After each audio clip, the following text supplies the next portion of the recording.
Cash flow statement का second class हमने start करते हैं।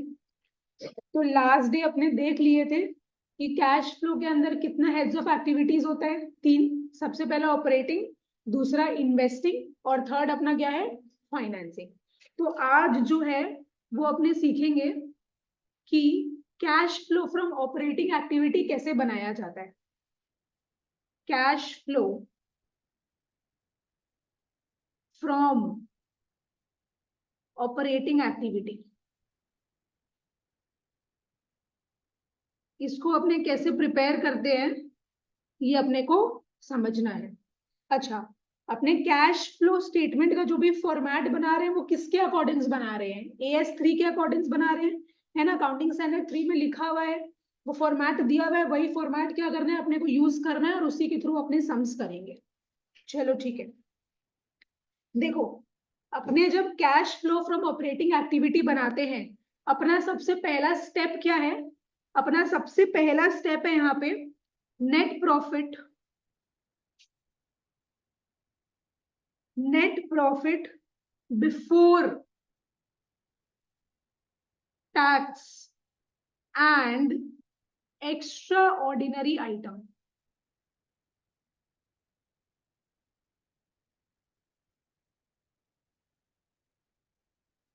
ठीक है, अपना क्या है ये सबसे पहला स्टेप। अब ये अपने को क्वेश्चन में बहुत बार इसका अमाउंट डायरेक्टली भी दे दिया रहता है और तुम लोग के क्वेश्चन में लेकिन ऐसे आएगा नहीं, तुम लोग को क्या है ये वर्किंग नोट के थ्रू निकालना पड़ेगा। ठीक है, वर्किंग नोट के थ्रू अपने को net profit before taxes and extraordinary item निकालना पड़ेगा।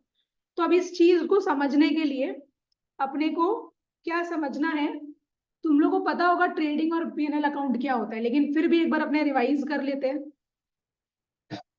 ट्रेडिंग एंड P&L अकाउंट एकदम ध्यान से सुनो तुम लोग, और लिखना है तो लिख भी सकते हो, कोई प्रॉब्लम नहीं है। देखो सबसे पहले अपने क्या लिखते थे यहाँ पे, टू ओपनिंग स्टॉक, है ना। फिर अपने क्या करते थे, परचेजेस रिकॉर्ड करते थे, परचेजेस माइनस परचेज रिटर्न, वही ये सब रिकॉर्ड करते थे। क्रेडिट साइड में अपने क्या रिकॉर्ड करते थे, सेल्स, क्लोजिंग स्टॉक वगैरह अपना आता था। फिर अपना यहाँ पे क्या आ जाता था, ग्रॉस प्रॉफिट। फिर अपना यहाँ पे क्या आ जाता था, ग्रॉस प्रॉफिट, है ना। इतना आपने सीख चुके हैं कि मेरा ट्रेडिंग अकाउंट बन गया। फिर हम लोग ये ग्रॉस प्रॉफिट को क्या करते थे, इस साइड में क्रेडिट साइड में ट्रांसफर करते थे, तो इस साइड से अपना क्या बनना स्टार्ट हो जाता था, प्रॉफिट एंड लॉस अकाउंट बनना स्टार्ट हो जाता था। तो हम यहाँ पे लिख देते हैं by gross profit, by gross profit. अच्छा, अब मेरा ये देखो यहाँ पे क्या हो रहा है, मेरा P&L अकाउंट स्टार्ट हो गया है। अब P&L अकाउंट में क्या करते थे, अपने सारा तरीके का जितना भी तरीके का खर्चा है, जितना भी तरीके का इनकम है, सब क्या है अपने प्रॉफिट एंड लॉस अकाउंट में रिकॉर्ड करते थे। अपने यहाँ पे क्या रिकॉर्ड करते हैं, to operating expenses. Operating expenses मतलब बिजनेस का जो मेन एक्टिविटी से रिलेटेड, अपने को सैलरी देना है, इलेक्ट्रिसिटी का एक्सपेंसेस वगैरह देना है, रेंट वगैरह जो देना है अपने को, तो ये सब क्या हो गया, मेरा बिजनेस एक्टिविटी से रिलेटेड है ये सब। तो अपने क्या करते थे, ऑपरेटिंग एक्सपेंसेस भी रिकॉर्ड करते थे। इतना समझ में आया। अच्छा, फिर अपने और क्या रिकॉर्ड करते थे, अपने नॉन ऑपरेटिंग एक्सपेंसेस और नॉन ऑपरेटिंग इनकम्स भी रिकॉर्ड करते हैं। नॉन ऑपरेटिंग एक्सपेंसेस मतलब क्या हो गया, loss on sale of machinery, अपने जो डिबेंचर्स इशू कर रहे हैं उसके ऊपर जो अपने इंटरेस्ट दे रहे हैं, अपने जो बैंक से लोन लिए हैं उसके ऊपर जो अपने इंटरेस्ट दे रहे हैं। तो बेसिकली नॉन ऑपरेटिंग एक्सपेंसेस और नॉन ऑपरेटिंग इनकम जो है पे रिकॉर्ड करते हैं, वो किससे रिलेटेड हो गया, इन्वेस्टिंग और फाइनेंसिंग एक्टिविटी से रिलेटेड हो गया। तो वो सारा खर्चा भी तो अपने P&L अकाउंट में रिकॉर्ड करते थे। तो यहाँ पे लिख लो to non operating, to non operating expenses, और यहां लिख देते हैं by non operating income. Non operating income मतलब आपने कहीं पे इन्वेस्ट कर रखे हैं तो अपने को क्या रेंट मिल रहा है, डिविडेंड मिल रहा है, कमीशन मिल रहा है, तो ये सब क्या हो गया, नॉन ऑपरेटिंग इनकम। ठीक है, फिर अपने कुछ एक्स्ट्रा ऑर्डिनरी एक्सपेंसेस और एक्स्ट्रा ऑर्डिनरी इनकम भी रिकॉर्ड करते थे। एक्स्ट्रा ऑर्डिनरी मतलब क्या होता है, जो अनयूजुअल नेचर का होता है, कभी कभार सालों में कोई एक आध बार होता है, जैसे कि loss of stock by fire, natural calamity के कारण अगर कुछ प्रॉब्लम हो गया, मेरा अर्थक्वेक वगैरह के कारण अगर कुछ प्रॉब्लम हो गया, राइट। जैसे प्रिलिमिनरी एक्सपेंसेस, प्रिलिमिनरी एक्सपेंसेस मतलब क्या होता है, मेरा कंपनी फॉर्म हो रहा है, उसके पहले का, प्री मतलब क्या, उसके पहले का खर्चा। अब मेरा कंपनी बन गया, मेरा बिजनेस स्टार्ट हो गया, क्या अब वो खर्चा अब लगेगा? मेरा जब बिजनेस चालू गया उसके बाद तो वो खर्चा लगेगा नहीं। तो ये सब क्या होता है, कुछ एक्स्ट्रा ऑर्डिनरी एक्सपेंसेस होता है, जिसको हम लोग क्या करते हैं, पीएनएल अकाउंट में रिकॉर्ड करते हैं। हम तुम लोग को एक्स्ट्रा ऑर्डिनरी एक्सपेंसेस और एक्स्ट्रा ऑर्डिनरी इनकम का लिखवा देंगे एग्जाम्पल्स, जो तुम लोग को देगा, उसके बाहर और कुछ आता नहीं है, ठीक है। तो हम लोग यहाँ पे एक्स्ट्रा ऑर्डिनरी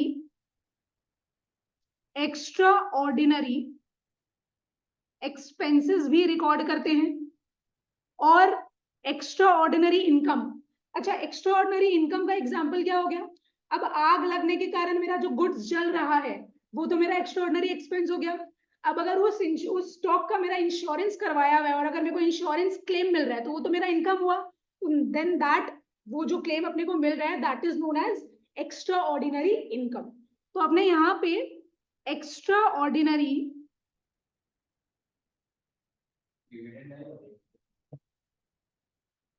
वो तो नॉन ऑपरेटिंग हो गया ना। एक्स्ट्रा ऑर्डिनरी तुम्हारा डिविडेंड क्यों हुआ? डिविडेंड तो तुमको मान लो हर क्वार्टरली मिल रहा है, हर साल मिल रहा है, तो वो एक्स्ट्रा ऑर्डिनरी तो हुआ नहीं, वो तो तुम्हारा नॉन ऑपरेटिंग नेचर का हो गया। समझ में आया? तो अपने क्या करते हैं, एक्स्ट्रा ऑर्डिनरी इनकम्स भी रिकॉर्ड करते हैं। एक्स्ट्रा ऑर्डिनरी इनकम में तुम्हारा सिर्फ वही आता है जो तुमको इंश्योरेंस का रुपया मिल रहा है ना, अगर तुम्हारा गुड्स चल गया है तो वही तुम्हारा एक्स्ट्रा ऑर्डिनरी इनकम में आता है और कुछ नहीं आता है वैसे, ठीक है। तो अब हम लोग का क्या आ गया, अब हम लोग का प्रॉफिट आया है, लेकिन बिफोर टैक्स। हम लोग अभी तक टैक्स तो माइनस किए नहीं है, अभी हम लोग का कौन सा प्रॉफिट आया है, प्रॉफिट बिफोर टैक्स। ये हम तुम लोग को एक्सप्लेन कर रहे हैं, कोई रीजन है एक्सप्लेन करने का, इसीलिए। टू प्रॉफिट बिफोर टैक्स, एक बार अपने इतना देख लेते हैं क्या अभी तक किए हैं। अपने नॉर्मली क्या कर रहे हैं, 11 का चीज को रिवाइज कर रहे हैं। ट्रेडिंग और पीएनएल अकाउंट अपने देख रहे हैं। अपने ट्रेडिंग अकाउंट के थ्रू क्या है, ग्रॉस प्रॉफिट अपने निकाल लिए। फिर ग्रॉस प्रॉफिट को क्या कर रहे हैं, पीएनएल अकाउंट के क्रेडिट साइड में रिकॉर्ड कर रहे हैं, ट्रांसफर कर रहे हैं। अब हम लोग का पीएनएल अकाउंट में सारा तरीके का खर्चा और सारा तरीके का इनकम, सब चीज अपना पीएनएल अकाउंट में आता है। अपने यहाँ पे क्या करते हैं, ऑपरेटिंग एक्सपेंसेस भी रिकॉर्ड करते हैं। ऑपरेटिंग एक्सपेंसेस का एग्जांपल तुम लोग को क्या बोले, जो मेरा बिजनेस एक्टिविटी से रिलेटेड, हम लोग सैलरी दे रहे हैं, रेंट दे रहे हैं, इलेक्ट्रिसिटी का खर्चा, ये सब दे रहे हैं। जैसे हम लोग ऑपरेटिंग एक्सपेंसेस रिकॉर्ड करते हैं, वैसे हम लोग नॉन ऑपरेटिंग एक्सपेंसेस और इनकम भी रिकॉर्ड करते हैं। नॉन ऑपरेटिंग एक्सपेंसेस अपने क्या करते हैं, प्रॉफिट से माइनस करते हैं, और इनकम को क्या करते हैं, इस प्रॉफिट से ऐड करते हैं। ये चीज तो हम लोग को ऑलरेडी पता है। तो वैसे ही हम लोग नॉन ऑपरेटिंग एक्सपेंसेस को क्या करते हैं, माइनस करते हैं, डेबिट करते हैं, और नॉन ऑपरेटिंग इनकम को अपने ऐड करते हैं। साथ ही साथ अपने कुछ एक्स्ट्रा ऑर्डिनरी, जो कभी कभार होने वाला खर्चा है और कभी कभार होने वाला इनकम है, उसको भी क्या करते हैं हम लोग अपने पीएनएल अकाउंट में रिकॉर्ड कर लेते हैं। फिर इनकम साइड को ऐड करते हैं, एक्सपेंस साइड को माइनस करते हैं, अपना क्या आ गया, प्रॉफिट बिफोर टैक्स। अब अपने को क्या करना पड़ेगा, टैक्स भी माइनस करना पड़ेगा, है ना। टैक्स भी माइनस करना पड़ेगा, तो हम तुम लोग को यहाँ पे एक चीज बताते हैं। मान लो मेरा एक ये फाइनेंशियल ईयर है, 1 अप्रैल 21 से लेके 31 मार्च 22। इस साल मेरा बिजनेस क्या है, काम किया है, ये एक साल है ना, ये एक फाइनेंशियल ईयर है। तो इस साल क्या किया होगा, वो प्रॉफिट अर्न किया होगा, है ना। अब ये प्रॉफिट के ऊपर वो क्या देगा, टैक्स देगा। ये प्रॉफिट के ऊपर क्या देगा, वो टैक्स देगा। अब यहाँ पे क्या होता है ना, इनकम टैक्स का एक अलग एक्ट है। इनकम टैक्स का क्या है, एक अलग एक्ट। चार्टेड अकाउंटेंट्स लोग क्या करते हैं, अलग तरीके से प्रिपरेशन करते हैं। वो लोग बहुत सारे डॉक्यूमेंट्स मेंटेन करते हैं। वो लोग क्या करते हैं, आईटीआर तुम लोग जानता होगा, इनकम टैक्स रिटर्न्स, ये सब फाइलिंग करता है। तो इन लोग क्या करते हैं, इस साल का जो टैक्स है ना, वो इन लोग को क्या करना पड़ता है, इसी साल पे नहीं करना पड़ता है। इस साल का टैक्स इन लोग क्या करता है, अगले साल पे करता है। लेकिन हम लोग को क्या करना पड़ेगा, इस साल का मान लो मेरा 15,000 का टैक्स आया है, 15,000 का टैक्स आया है, वो मेरे को प्रोविजन तो बना के रखना पड़ेगा। वो मेरे को प्रोविजन तो बना के रखना पड़ेगा ना, ताकि हम लोग को जब उसको पे करना पड़े, मोस्ट प्रोबेबली अगस्त सितंबर तक कुछ पे करना पड़ता है। ठीक है, सब रूल्स एंड रेगुलेशंस है, जो कि तुम लोग जब अगर बीकॉम या सीए वगैरह कुछ करेगा तो तुम लोग पढ़ेगा इस एक्ट के बारे में। तो इन लोगों को क्या करना पड़ता है, अगस्त सितंबर तक कुछ पेमेंट करना पड़ता है, लेकिन जितना भी खर्चा है टैक्स का, जितना भी खर्चा बन रहा है उसको इन लोगों को क्या करना पड़ता है, अपना प्रोविजन क्रिएट करना पड़ता है उस चीज का, राइट। तो अपने इसको क्या बोलते हैं, इस चीज को बोल देंगे प्रोविजन फॉर टैक्स। इसको क्या बोलेंगे अपने, प्रोविजन फॉर टैक्स। हम तुम लोग को एक और चीज बताते हैं यहाँ पे, इसका टैक्स का एक और चीज बताते हैं। मान लो मेरे को 2 साल का डेटा दिया हुआ है, तुम लोग को लिखना है तो लिख लो ये सब चीज। अपने को 2 साल का डेटा दिया हुआ है, एक है 31/3/2022, एक है 31/3/2023। तो मेरे को बताओ तो ये कौन सा फाइनेंशियल ईयर है, 21-22 वाला, और ये कौन सा फाइनेंशियल ईयर है, 22-23 का। मेरे को प्रोविजन फॉर टैक्स इस साल का दिया हुआ है अपने को 15,000, और इस साल का मेरे को दिया हुआ है 20,000, ठीक है, प्रोविजन दिया हुआ है। देखो अब अगर हम एक टाइमलाइन बनाए तो हम यहाँ पे क्या कर रहे हैं, ये मेरा है 1/4/2021 से लेके 31/3/2022, राइट। तो इस साल का मेरा टैक्स कितना बना है, इस साल का टैक्स मेरा कितना बना है 15,000, जो कि क्या हम इस साल में देंगे, हम कब देंगे ये, अगले साल, मतलब हम कब देंगे इसको 22-23 में। और मेरा देखो यहां से मेरा नया फाइनेंशियल ईयर स्टार्ट हो रहा है 1/4/2022 से लेके ये ईयर एंड कब होगा 31 मार्च 2023। इस साल का मेरा टैक्स कितना बना है 20,000, क्या हम इस साल देंगे, ये कब देंगे हम 23-24 में देंगे। समझ में आया।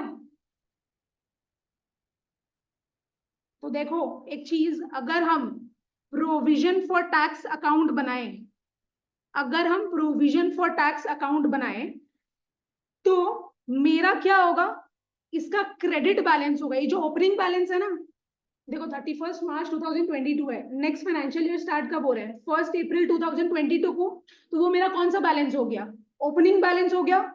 हम यहाँ पे लिखेंगे ये मेरा लाइबिलिटी है, क्योंकि हम लोग अभी तक टैक्स दिए नहीं है, हम लोग देंगे, इसीलिए प्रोविजन फॉर टैक्स क्या होता है, मेरा लाइबिलिटी होता है। समझ में आया। तो हम लोग यहाँ लाइबिलिटी का कौन सा बैलेंस होता है, डेबिट बैलेंस की क्रेडिट बैलेंस, क्रेडिट बैलेंस अपने को ऑलरेडी पता है ये चीज। अपने इधर लिखेंगे बाई बैलेंस ब्रॉट डाउन, कितना लिखेंगे 15,000, और क्लोजिंग बैलेंस कितना लिखेंगे बताओ मेरे को, टू बैलेंस सीडी कितना लिखेंगे 20,000, क्योंकि हम लोग इस साल का जो 31/3/2023 का ये तो अभी तक दिए नहीं है ना। समझ में आया। तो हम लोग का क्या होता है, अगर हम लोग इस साल का अपना देखो, किस साल का अगर हम लोग प्रोविजन फॉर टैक्स अकाउंट बना रहे हैं, इस साल का, हम लोग क्या करेंगे, ये 15,000 जो मेरा ओपनिंग बैलेंस है, हम लोग क्या कर रहे हैं इस साल एक्चुअल में हम लोग इसका पेमेंट कर रहे हैं। समझ में आया। ये साल हम लोग पेमेंट कर रहे हैं ये 15,000 का, तो अपने क्या लिखेंगे टू बैंक अकाउंट, कितना लिखेंगे 15,000। ये चीज समझ में आया अनंत। ये जो 15,000 था अपना ओपनिंग बैलेंस था, ये तो अपने एक्चुअल में क्या कर रहे हैं इस साल पेमेंट कर रहे हैं, तो हम टू बैंक अकाउंट लिखे। अब मेरा कितना बचा हुआ है, इस साल हम कितना प्रोविजन बनाए हैं, और 20,000। जब हम प्रोविजन पीएनएल अकाउंट में रिकॉर्ड करते हैं, मेरा जर्नल एंट्री क्या होता है, PNL account debit to provision for tax account. क्यों होगा प्रोविजन टू पीएनएल, अपने जब प्रोविजन बनाते हैं मेरा प्रॉफिट क्या हो जाता है, कैसे उल्टा होता है, अपने जब तुम ऐसे सोचो, जब अपने प्रोविजन बनाते हैं तब मेरा टैक्स क्या हो जाएगा, सॉरी मेरा प्रॉफिट क्या हो जाएगा, प्रॉफिट कम हो जाएगा। तो तुम इसको डेबिट ही तो करेगा प्रॉफिट एंड लॉस अकाउंट में, तुम क्रेडिट क्यों करेगा, तुम इसको एज इनकम क्यों दिखाएगा। समझा मेरा बात। अपने जब प्रोविजन बनाते हैं, करंट ईयर का प्रोविजन तुम बनाया है, तुम इसको इस टैक्स को तुम अगले साल पे करेगा, तो तुम यहाँ पे क्या कर रहे हैं, तुम्हारा तो प्रॉफिट कम हो जाएगा। तुम ऐसे मत उसको सोचो, प्रोविजन फॉर डाउटफुल टैक्स का कॉन्सेप्ट अलग है, यहाँ पे प्रोविजन फॉर टैक्स का कॉन्सेप्ट अलग है। यहाँ पे अपने क्या करें, ओपनिंग बैलेंस दिखा रहे हैं 15,000, फिर अपने दिखा दिए ईयर के एंड में मेरा क्लोजिंग बैलेंस देखो ना सामने अपने को दिख रहा है, ओपनिंग बैलेंस अपना यहाँ पे क्या है 15,000, क्लोजिंग बैलेंस अपना क्या है यहाँ पे 20,000, ठीक है। फिर अपना कॉन्सेप्ट क्या है इस साल का जो अपने टैक्स क्रिएट किए हैं, ये जो अपना लास्ट ईयर का जो टैक्स था, जो अपने प्रोविजन बनाए हैं, वो अपने उसी साल पे नहीं कर रहे हैं, वो अपने क्या कर रहे हैं, अगले साल पे कर रहे हैं। तो ये जो 15,000 था इस साल अपने क्या किए, इसको पे कर दिए। तो लास्ट ईयर का जो अपने प्रोविजन बनाए थे वो तो खत्म। अब इस साल का जो प्रोविजन है वो क्या है, यहाँ पे मेरा क्या बोल के आ जाएगा, बाई पीएनएल अकाउंट। ये अपना दिखेगा कि अपने क्या किए इस साल, 20,000 का प्रोविजन क्रिएट किए। जो 20,000 का प्रोविजन क्रिएट किए वही मेरे को क्लोजिंग बैलेंस में दिख रहा है, बिकॉज अपने जो शुरू में अपना ओपनिंग बैलेंस था वो तो अपने ऑलरेडी पे कर चुके हैं यहाँ पे। समझ में आया?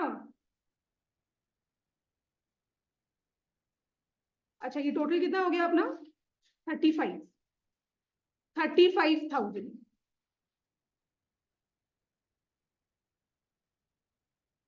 35,000 समझ में आया ये चीज? तो अब हम लोग यहाँ पे क्या करेंगे, हम लोग यहाँ पे लिखेंगे to provision for tax. To provision for tax. अब तुम लोग मेरे को बताओ, अगर यहाँ पे अपने प्रोविजन फॉर टैक्स लिखेंगे तो कितना लिखेंगे अपना एग्जाम्पल के थ्रू। अपना एग्जाम्पल वाला यहाँ पे प्रोविजन कितना बनाया आपने इस साल, 20,000। 15 साल तो लास्ट ईयर वाला है ना, वो तो तुम इस साल एक्चुअल में पे करेगा। ये तो तुम प्रोविजन कितना बनाया इस साल, 20,000 का। अच्छा, और बहुत बार क्या होता है, बहुत बार अपने कभी कभार एक्स्ट्रा टैक्स दे दिए होते हैं, तो मेरे को इस साल क्या मिलता है, उसका रिफंड मिल जाता है। क्या मिल जाता है उसका, रिफंड। वो रिफंड क्या है अपने लिए, इनकम। तो अपने यहाँ पे लिखेंगे by refund of tax, by refund of tax. अब अपना यहाँ पे क्या आ जाएगा, टू प्रॉफिट आफ्टर टैक्स।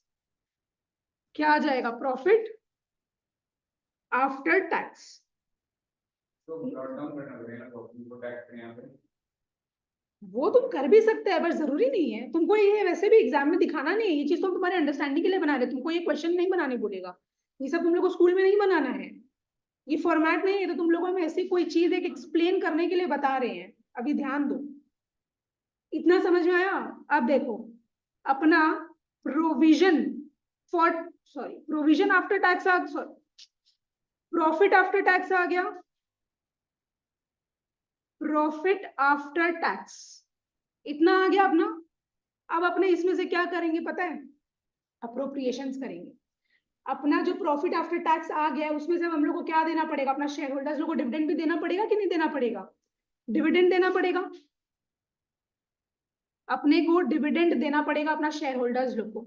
तो मेरा प्रॉफिट आफ्टर टैक्स, मैंने टैक्स देने के बाद जो प्रॉफिट बचा उसमें से हम लोग डिविडेंड दे दिए, तो मेरा प्रॉफिट बढ़ गया कि घट गया, मेरा प्रॉफिट घट गया। अब हम लोग को और क्या देना पड़ता है, जनरल रिजर्व में भी कुछ पैसा ट्रांसफर करना पड़ता है कि अपने को फ्यूचर में उसका जरूरत पड़ सकता है उस पैसा का। तो कंपनीज क्या करती है, इस प्रॉफिट में से कुछ अमाउंट जनरल रिजर्व में भी ट्रांसफर करती है। समझ में आया? तो जनरल रिजर्व में जब हम लोग ट्रांसफर कर दिए, प्रॉफिट आफ्टर टैक्स, टैक्स देने के बाद मेरा प्रॉफिट बचा था, उसमें से हम लोग कुछ पैसा डिविडेंड के तौर पे शेयर होल्डर्स लोग को दे दिए, तो मेरा प्रॉफिट क्या हो गया, कम हो गया। अब उस जितना पैसा बचा है डिविडेंड देने के बाद, उसमें से हम लोग कुछ पैसा उठाए और जनरल रिजर्व वाले अकाउंट में ट्रांसफर कर दिए, जनरल रिजर्व वाले डब्बे में ट्रांसफर कर दिए, तो मेरा प्रॉफिट क्या हो गया, और कम हो गया। अब जो प्रॉफिट बच गया डिविडेंड और जनरल रिजर्व देने के बाद, उसको हम लोग पता है क्या बोलते हैं, उसको हम लोग बोलते हैं सरप्लस। उसको हम लोग क्या बोलते हैं, सरप्लस। अक्यूमुलेटेड प्रॉफिट्स लॉसेस ये सब होता है ना, मतलब वो पैसा जो हम लोग के पास बचा हुआ, उसको हम लोग क्या बोलते हैं, सरप्लस। सरप्लस कहाँ दिखता है अपने को, बैलेंस शीट में, बैलेंस शीट में। ये सरप्लस हम लोग को कहाँ दिखता है, बैलेंस शीट में। इतना समझ में आया? अच्छा, ठीक है। अब हम तुम लोग को क्वेश्चन तुम लोग को दो तरीके से दे सकता है। देखो, हम लोग का पहला स्टेप क्या है, net profit before tax and extraordinary item. हम लोग को क्या करना है, net profit before tax and extraordinary item से अपना सम स्टार्ट करना है, अपना sum as in cash flow from operating activity start करना है। अब बहुत बार क्वेश्चन तुम लोग को ये वाला चीज देता है, net profit after tax. Profit after tax मतलब नेट प्रॉफिट आफ्टर टैक्स। तो यहाँ पे लिखो तुम लोग, अब लिखो प्रॉफिट आफ्टर टैक्स। ठीक है, ये तुम लोग को यहाँ पे दिया हुआ है। अब तुम लोग को कहाँ पहुंचना है मेरे को बताओ, तुम लोग को कहाँ पहुंचना है, profit before taxes and extra ordinary items. ठीक है, अब अपने को क्या करना पड़ेगा, देखो अभी अपने कहाँ है, अभी अपने इस स्टेज में, अपने को कहाँ जाना है, प्रॉफिट बिफोर टैक्स और एक्स्ट्रा ऑर्डिनरी एक्सपेंसेस और इनकम को भी अपने को कंसिडर करना है, हटाना है। तो अपने क्या करेंगे बताओ, अपने प्रोविजन फॉर टैक्स को क्या किए हैं, माइनस किए हैं, राइट। उसको अपने को क्या करना पड़ेगा, वापस से ऐड बैक करना पड़ेगा। तो लिखो ऐड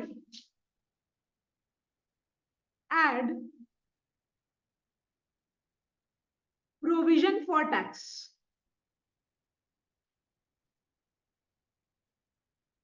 करंट ईयर का, करंट ईयर में हम लोग जितना प्रोविजन बनाए हैं वो हम लोग क्या किए होंगे, माइनस किए होंगे। तो हम लोग को क्या करना पड़ेगा, उसको वापस से ऐड बैक करना पड़ेगा। हम लोग रिफंड ऑफ टैक्स को क्या किए हैं, प्लस किए हैं, उसको क्या करना पड़ेगा, माइनस करना पड़ेगा।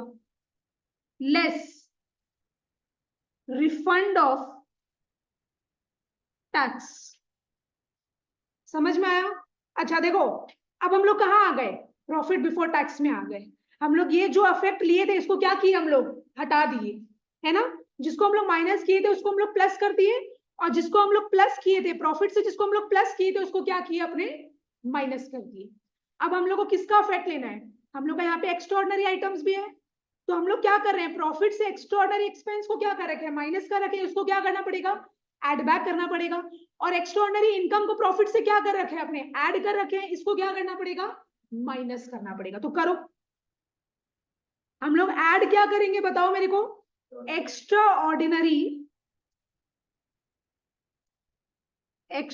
ऑर्डिनरी एक्सपेंसेस को हम लोग वापस से ऐड बैक कर देंगे, और एक्स्ट्राऑर्डिनरी इनकम को जो हम लोग ऐड किए थे उसको क्या करेंगे, लेस कर देंगे।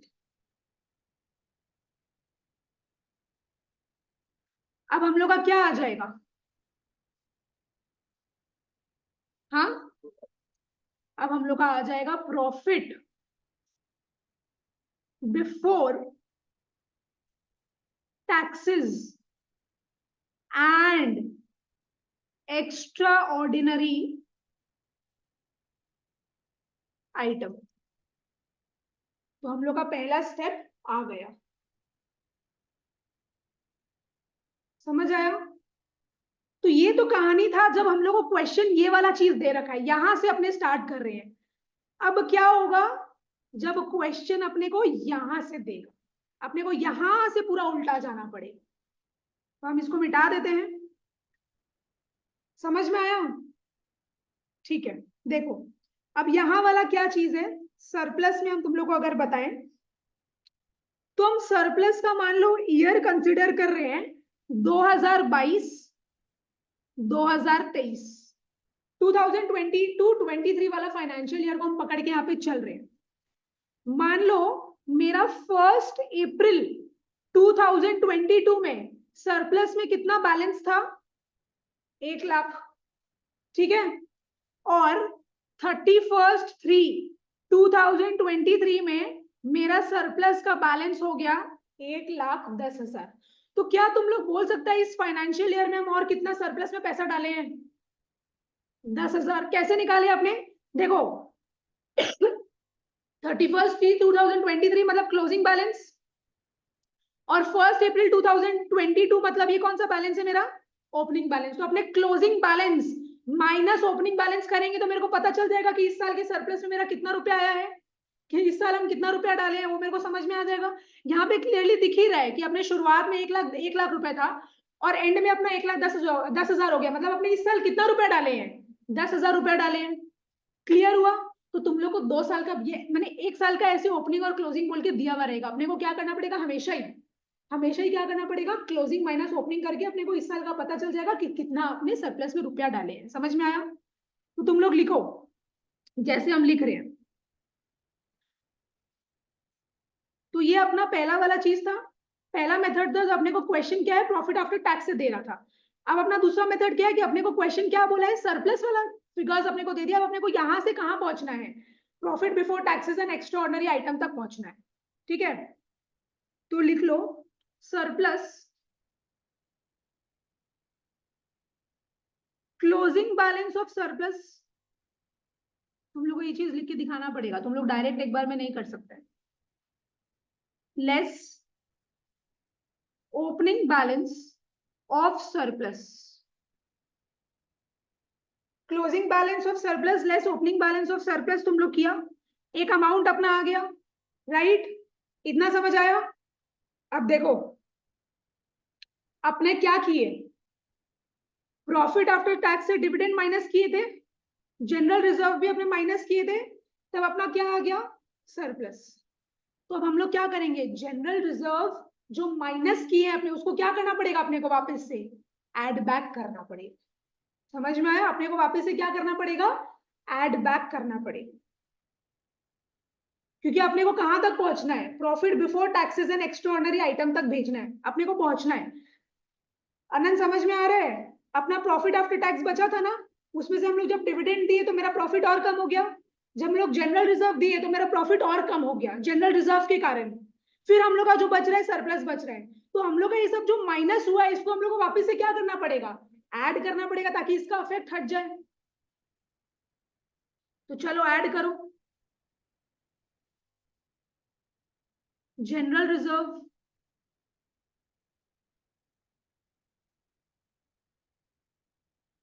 और डिविडेंड।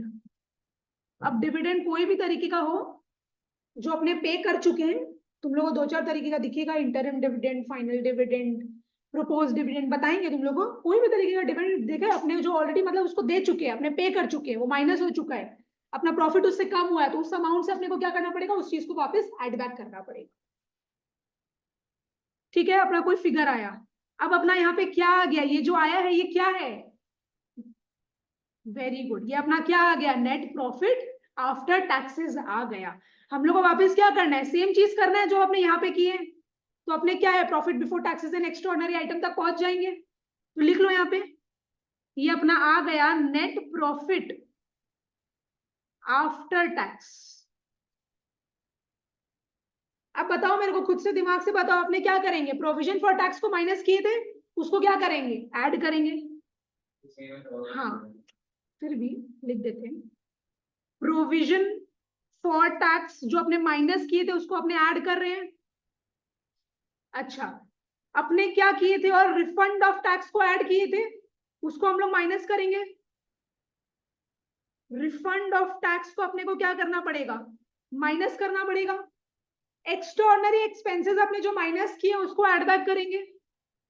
एक्स्ट्रा ऑर्डिनरी एक्सपेंसेस को ऐड बैक कर लेंगे, और जो अपना एक्स्ट्रा ऑर्डिनरी इनकम था, एक्स्ट्रा ऑर्डिनरी इनकम जिसको अपने प्लस कर रखे थे, उसको क्या करेंगे, वापस से ऐड बैक कर लेंगे। तो उसके बाद मेरा यहाँ पे क्या आ जाएगा, जो अमाउंट अब मेरा आएगा वो क्या आएगा, profit before taxes and extra ordinary items.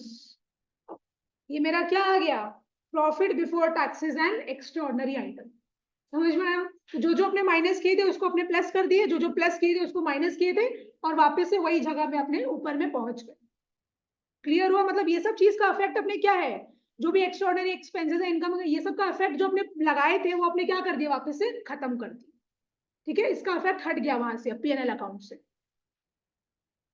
इतना समझ आया? तो तुम लोग को क्वेश्चन कहीं से भी दे सकता है, एक बोलेगा provision of profit after tax से स्टार्ट करो, या तो तुम लोग को सरप्लस का अमाउंट दे देगा, तुम लोग को पूरा ये सब चीज जो जो माइनस हुआ है सब एड बैक करके चलना पड़ेगा। श्योर? क्वेश्चन नंबर 7 में आओ।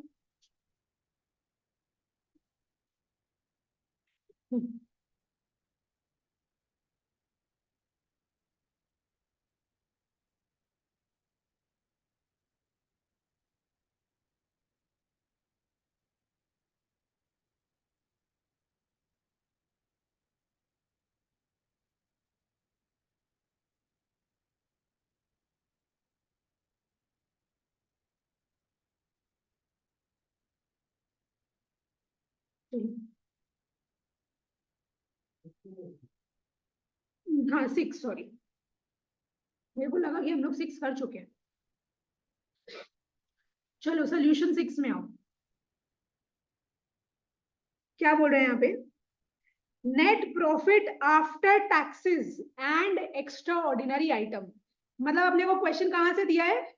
यहां से, प्रॉफिट आफ्टर टैक्स। तो क्या हम लोग डिविडेंड और जनरल रिजर्व का कुछ करेंगे इसमें? हम लोग प्रॉफिट से हम लोग ये जो प्रॉफिट है इसमें सिर्फ टैक्स माइनस किया हुआ है, इसमें अपने डिविडेंड और जनरल रिजर्व से कोई मतलब ही नहीं, बिकॉज हम लोग डिविडेंड और जनरल रिजर्व में भी पैसा ट्रांसफर ही नहीं किए।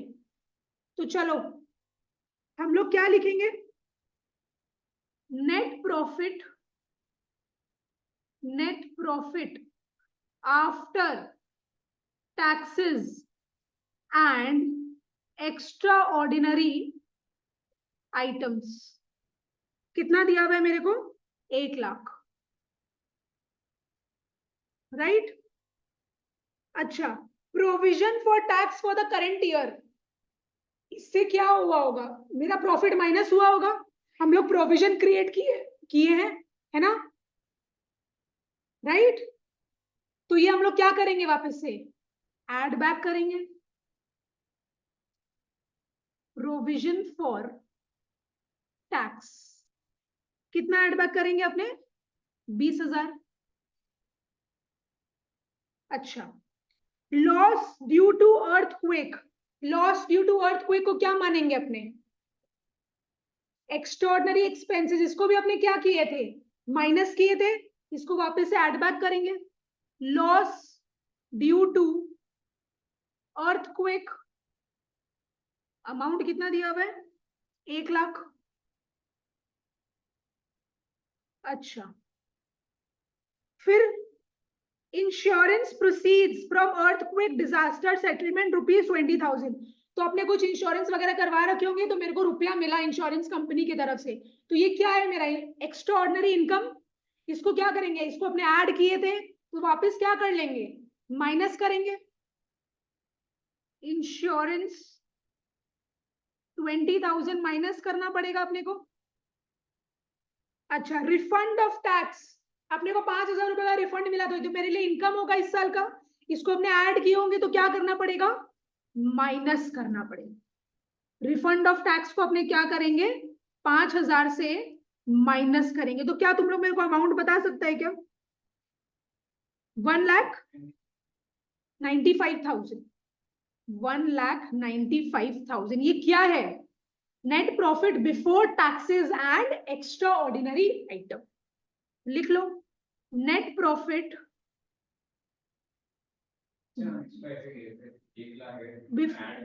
Before taxes and extraordinary item. हाँ, क्या बोल रहे हैं अंकुश? बोलो।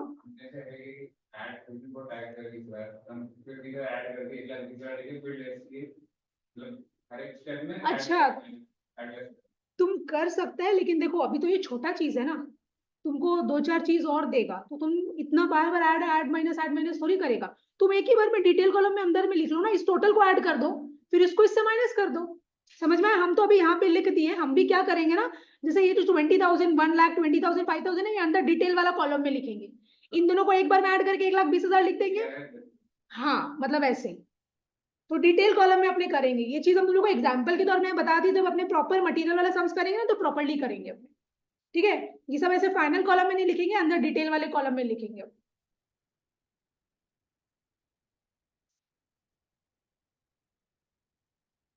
चलो ठीक है, अब दूसरा सम में आओ। दूसरा सम में देखे अपने को क्या बोल रहे हैं। हाँ, क्वेश्चन नंबर 7।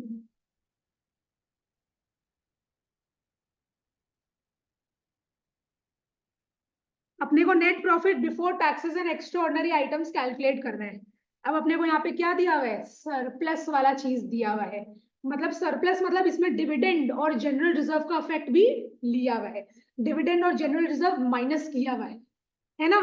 तो जो बचा हुआ है उसी को अपने क्या बोलते थे? सरप्लस। अब अपने को यहाँ पे क्या करना पड़ेगा? इसको ओपनिंग बैलेंस भी दिया हुआ है, क्लोजिंग बैलेंस भी दिया हुआ है, तो अपने को क्या करना है? Closing balance minus opening balance. तो चलो करो। क्लोजिंग बैलेंस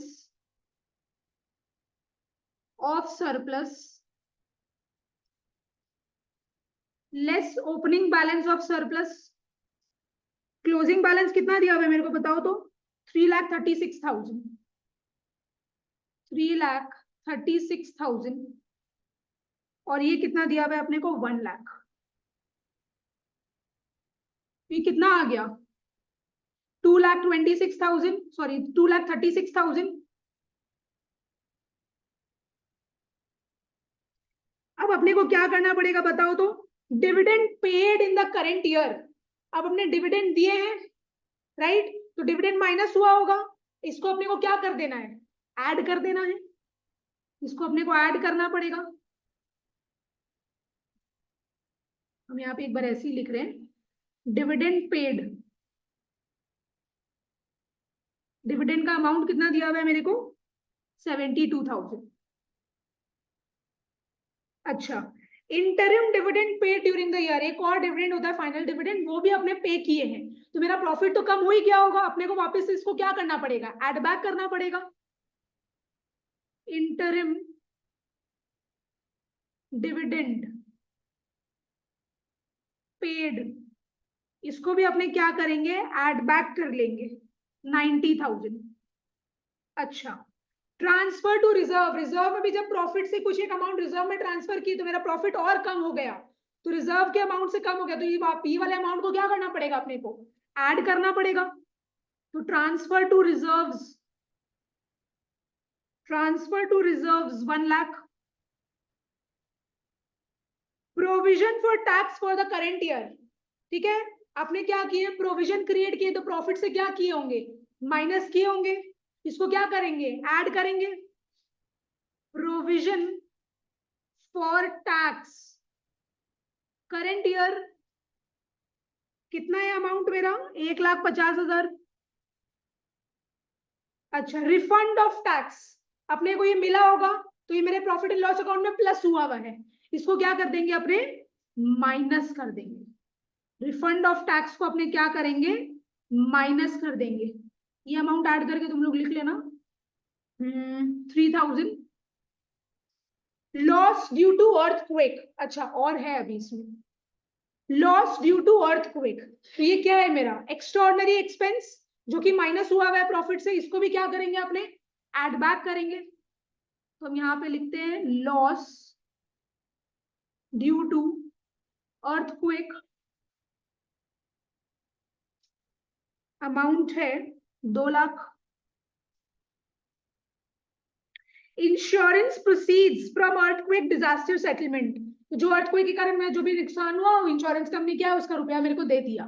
तो this is what, this is extraordinary income, जिसको अपने प्लस किए थे आप माइनस करेंगे। तो इंश्योरेंस, ये अमाउंट कितना है? 1 लाख। तो ये तो अपना कितना है? 1,03,000, जिसको अपने को माइनस करना है। और ये टोटल कितना आ रहा है बता सकते हैं क्या तुम लोग? 8,48,000। चलो अब इसको ऐड करो इससे और माइनस करो, तो आंसर बताओ मेरे को कितना आ रहा है? 7,45,000। 7,45,000 क्या आ गया? Net profit before taxes and extraordinary item. Net profit before taxes and extraordinary items. क्या ये समझ आया? कितना यहाँ? ये श्योर? ओ अच्छा, 6,12,000। अब देखो ये सही आ रहा है ना, ये 7,45,000 आंसर सही है, यही आएगा। ये सब एडलेस तुम लोग देख लेना। समझ आया? तो मेरे को बताओ, हम लोग को नेट सबसे पहले क्या स्टेप है अपना? Net profit before taxes and extraordinary item. अगर अपने को सरप्लस दिया हुआ है, सरप्लस का 2 बैलेंस दिया रहेगा, एक ओपनिंग बैलेंस और एक क्लोजिंग बैलेंस। अपने को क्या करना पड़ेगा? Closing balance minus opening balance. फिर अपने क्या किए, प्रॉफिट आफ्टर टैक्स से डिविडेंड में एक अमाउंट दे रखे और जनरल रिजर्व में भी अपने पैसा ट्रांसफर कर रखे, तभी तो सरप्लस आता है ना। तो मेरा डिविडेंड और जनरल रिजर्व माइनस हो रखा है, उसको अपने क्या करेंगे, एड बैक करेंगे। अच्छा, तो हम लोग कहाँ पहुंच गए, प्रॉफिट आफ्टर टैक्स में पहुंच गए। अब हम लोग को क्या करना है, एक्स्ट्राऑर्डिनरी एक्सपेंसेस और इनकम। एक्स्ट्राऑर्डिनरी एक्सपेंसेस क्या कर रखे अपने, माइनस कर रखे, जिसको क्या करेंगे, ऐड करेंगे। एक्स्ट्राऑर्डिनरी इनकम जिसको ऐड कर रखे उसको क्या करेंगे अपने, माइनस करेंगे। अब एक टैक्सेस का इफेक्ट लेना है अपने को। प्रोविजन फॉर टैक्स जो अपने क्रिएट कर रखे, जो इस साल का टैक्स का खर्चा है अपने, अरे अभी तक अपने दिए नहीं है, लेकिन अपना खर्चा तो है इस साल का, जो कि अपने प्रॉफिट एंड लॉस अकाउंट के डेबिट साइड में रिकॉर्ड कर रखे हैं। तो वो हम लोग टैक्स को क्या करेंगे, माइनस कर रखे हैं, उसको भी अपने को ऐड करना पड़ेगा। और रिफंड ऑफ टैक्स, अगर अपने को कोई रिफंड मिला है तो वो मेरा इनकम है, उसको अपने ऐड कर रखे हैं, जिसको क्या करना पड़ेगा, माइनस करना पड़ेगा। क्या यहां तक क्लियर है, कुछ पूछना है? ठीक है, चलो। अब अपना दूसरा स्टेप क्या है, देखो ध्यान दो। अपने ये प्रॉफिट बिफोर टैक्सेस लिखा हुआ है, लेकिन इसमें अपने तो एक्स्ट्राऑर्डिनरी एक्सपेंसेस इनकम का भी इफेक्ट ले लिया ना। तो बेसिकली अब अपने कहां पहुंच गए बताएं, अब अपने पहुंच गए इधर, अपने इस स्टेज में पहुंच गए, राइट। लेकिन देखो ध्यान दो, अपने को बनाना क्या है, अपने क्या बना रहे हैं, cash flow from operating activity, अपने बना रहे हैं cash flow from operating activity हम लोग का। लेकिन इसमें क्या आया हुआ है, नॉन ऑपरेटिंग चीज भी आया हुआ है, जिसका इफेक्ट मेरे को क्या करना पड़ेगा, हटाना पड़ेगा। तो नॉन ऑपरेटिंग एक्सपेंसेस अपने माइनस किए हैं, उसको क्या करेंगे अपने, ऐड। और नॉन ऑपरेटिंग इनकम इसको अपने क्या कर रखे हैं, ऐड कर रखे हैं, इसको क्या करना पड़ेगा, माइनस करना पड़ेगा। तो अब आओ हम तुम लोग को यहां लिखवाते हैं। तो अपना सबसे पहला स्टेप था cash flow from operating activity का, net profit before tax and extraordinary item. समझ आया? अच्छा, अब अपने ऐड करेंगे, क्या चीज ऐड, देखो ये तो अपना वर्किंग नोट के थ्रू तुम लोग को समझ में आ गया ना, कैसे बनाते हैं, वर्किंग नोट के थ्रू अपने समझ लिए इसमें क्या क्या चीज आता है अपना। अब अपने ऐड करेंगे, बोलो तो क्या चीज ऐड करेंगे, non operating expenses, non operating expenses and एक और चीज ऐड करेंगे अपने, non cash items. Non cash items जैसे कि डेप्रिसिएशन, गुडविल अमोर्टाइज्ड, है ना, इंटेंजिबल एसेट्स को जो अपने राइट ऑफ करते हैं वो क्या है। देखो डेप्रिसिएशन हो तो रहा है, खर्चा तो है, लेकिन क्या एक्चुअल में कैश फ्लो हो रहा है, पैसा तो जा नहीं रहा है, लेकिन हम लोग पीनल अकाउंट में क्या कर रखे हैं, उसको माइनस कर रखे हैं। हम लोग को क्या क्या करना पड़ेगा, एड बैक करना पड़ेगा। तो अपने non operating expenses and non cash items को क्या करते हैं, एड बैक कर लेते हैं। अब इसका कुछ एग्जांपल्स तुम लोग लिख लो, जैसे कि इंटरेस्ट पेड ऑन डिबेंचर्स। तो मेरे को बताओ, तो ये इंटरेस्ट पेड ऑन डिबेंचर्स अपने देखो यहां से पीएनएल अकाउंट में माइनस किए थे, ये नॉन ऑपरेटिंग नेचर का है, ध्यान से समझो। अपने इसको क्या कर लिए, ऐड बैक कर लिए, मतलब अपने यहां से इसका इफेक्ट हटा दिए। अब ये मेरा एक्चुअल में जाएगा कहाँ, ये फाइनेंसिंग एक्टिविटी में जाएगा, बिकॉज ये फाइनेंसिंग एक्टिविटी का पार्ट है, इसीलिए अपने इसको ऑपरेटिंग से क्या कर रहे हैं, हटा रहे हैं, बिकॉज इसका इफेक्ट ऑपरेटिंग में लिया हुआ है ना। ऐसा तो नहीं हो सकता ना कि अपने ऑपरेटिंग में भी इसको डाल देंगे, फाइनेंसिंग में भी डाल देंगे, तो फायदा ही क्या है, फिर तो फर्क ही नहीं रहा। इसीलिए अपने इसको हटा रहे हैं, बिकॉज ये फाइनेंसिंग का पार्ट है। क्लियर हुआ? अच्छा, फिर तुम लोग और लिखो, interest paid on borrowings. Interest paid on borrowings, borrowings मतलब वही लोन वगैरह, डिबेंचर्स सब बोरोइंग्स ही है ना। फिर लिखो depreciation, depreciation non cash item है। फिर लिखो इंटेंजिबल एसेट्स रिटन ऑफ, जैसे फिक्स एसेट्स के ऊपर डेप्रिसिएशन होता है, इंटेंजिबल एसेट्स के ऊपर अमोर्टाइजेशन होता है, ये वर्ड तुम लोग को पता है। इंटेंजिबल एसेट्स रिटन ऑफ, ठीक है। Loss on sale of loss on sale of asset, loss on sale of asset, ये भी क्या है मेरा नॉन ऑपरेटिंग चीज है। देखो अगर loss of stock by fire, theft, ये सब चीज है तो ये एक्स्ट्रॉर्डनरी चीज है, लेकिन ये जो loss on sale of asset है ये सब है, ये क्या है मेरा नॉन ऑपरेटिंग एक्सपेंसेस माना जाता है इसको, ठीक है। सिंस इसको अपने माइनस कर रखे तो इसको अपने क्या करेंगे, वापस से ऐड बैक कर लेंगे। समझ आया? तो कंफ्यूज मत होना कि loss of stock by fire है और loss on sale of asset दोनों ही तो लॉस है, तो तुम लोग इसको एक्स्ट्राऑर्डिनरी में डाल देगा, नहीं।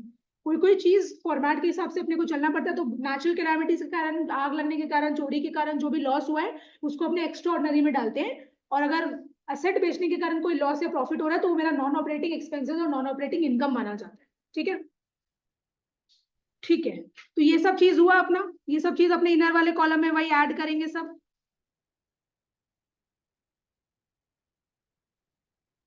तो अपने इसको यहाँ पे ऐसे लिख देंगे इसके नीचे।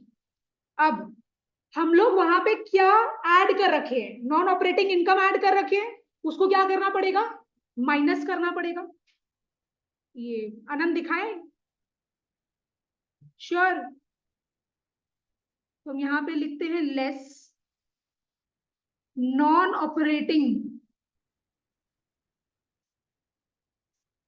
इनकम। अब इसमें क्या क्या आएगा मेरा, इंटरेस्ट रिसीव्ड ऑन इन्वेस्टमेंट्स, अपने जो इन्वेस्ट कर रखे अपने को उससे इंटरेस्ट मिल रहा है, तो ये तो मेरा डे टू डे एक्टिविटी से रिलेट कर ही नहीं रहा है, राइट। तो ये कहाँ जाएगा, ये मेरा इन्वेस्टिंग एक्टिविटी में जाएगा, इसीलिए अपने यहां से इसका इफेक्ट हटा रहे हैं। इंटरेस्ट रिसीव्ड ऑन इन्वेस्टमेंट्स, अच्छा फिर लिखो rent and dividend received, rent and dividend received. ये सब क्यों अपने को रिसीव हो रहा है, बिकॉज अपने का इन्वेस्टमेंट कर रखे तभी तो अपने को ये सब मिल रहा है ना। और यहाँ पे लॉस था तो यहाँ पे क्या होगा, gain on sale of, gain on sale of asset, ये भी क्या है मेरा नॉन ऑपरेटिंग इनकम है, इसको अपने क्या करेंगे, माइनस करेंगे। सब आएगा इसमें अगर है तो। अब ऐसे तो बहुत सारी चीजें, कितना लिखे वो तो जैसे जैसे अपने सम्स करेंगे अपने को पता चलता ही रहेगा। तुम लोगों को जैसे मैं मेन मेन एग्जाम्पल बता दी। कितना समझ आया? अब जो मेरा ये अपने लिखे ना, net profit before taxes and extraordinary item, non operating expenses और नॉन कैश आइटम्स को क्या किया अपने ऐड किए, नॉन ऑपरेटिंग इनकम को क्या किया अपने माइनस किए। अब जो मेरा अमाउंट आ रहा है वो मेरा क्या होगा पता है, क्या होगा खुद बोलो, ऑपरेटिंग प्रॉफिट। वो क्या होगा, ऑपरेटिंग प्रॉफिट। लिखो यहाँ पे operating profit before working capital changes. अभी वाला जो चीज आया ना इसको अपने बोलते हैं operating profit before working capital changes. बता रहे हैं वर्किंग कैपिटल मतलब current assets minus current liabilities. हाँ समझ में आया, वर्किंग एसेट्स के, वर्किंग कैपिटल के अंदर क्या क्या आता है, करंट एसेट्स और करंट लाइबिलिटीज। अब अपने को क्या करना पड़ेगा, देखो operating profit before working capital changes आया है, अब अपने को वर्किंग कैपिटल का भी इफेक्ट डालना पड़ेगा। अब क्या करना पड़ेगा बताते हम, अब अपने को कुछ चीज ऐड और लेस करना पड़ेगा। लिखो पहले add, add increase in current liabilities and decrease in current assets. तो अगर करंट असेट्स का वैल्यू डिक्रीज कर रहा है उसको अपने को क्या करना पड़ेगा, ऐड। अगर करंट लाइबिलिटीज का वैल्यू इंक्रीज हो रहा है, मैंने कौन सा बैलेंस, ओपनिंग बैलेंस और क्लोजिंग बैलेंस का यहाँ पे बात हो रहा है। अगर करंट लाइबिलिटी का बैलेंस इंक्रीज हो रहा है, मान लो क्लोजिंग बैलेंस बढ़ रहा है मतलब करंट लाइबिलिटी इंक्रीज हो रहा है, तो उसको अपने क्या करेंगे, ऐड। हम तुम लोग को इसका भी एग्जाम्पल देके बताएंगे, अभी तुम लोग लिख लो बस। अच्छा फिर लिखो लेस। अब इसका उल्टा, अगर करंट लाइबिलिटी इंक्रीज हो रहा है उसको अपने ऐड कर रहे हैं तो करंट लायबिलिटी अगर डिक्रीज होगा तो उसको क्या करेंगे, लेस, तो लिखो decrease in current liability and increase in current asset. ठीक है, तो करंट एसेट अगर डिक्रीज हो रहा है उसको अपने ऐड करेंगे, और अगर करंट लायबिलिटी इंक्रीज हो रहा है तो उसको अपने ऐड करेंगे।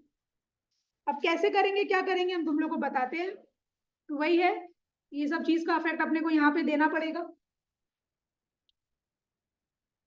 ठीक है, देखो पहले हम तुम लोग को इस चीज का मतलब समझाते हैं क्या है इसमें। तो इसके नीचे ही समझाते हैं। करंट एसेट मतलब डेटर करंट एसेट है ना। करंट एसेट मतलब क्या, जिसका पैसा अपने को थोड़ा ही दिन में मिल जाएगा, which can be converted into cash with in a period of 12 months, right. तो हम यहाँ पे डेटर का अकाउंट बना रहे हैं। ठीक है, टू बैलेंस ब्रॉट डाउन, मेरा ओपनिंग बैलेंस कितना है, 10,000। ठीक है, मेरा क्लोजिंग, अपने को पता है ना डेटर एसेट होता है, इसका डेबिट बैलेंस होता है ओपनिंग बैलेंस, और क्लोजिंग बैलेंस अपने यहां लिखेंगे, कितना है, 8,000।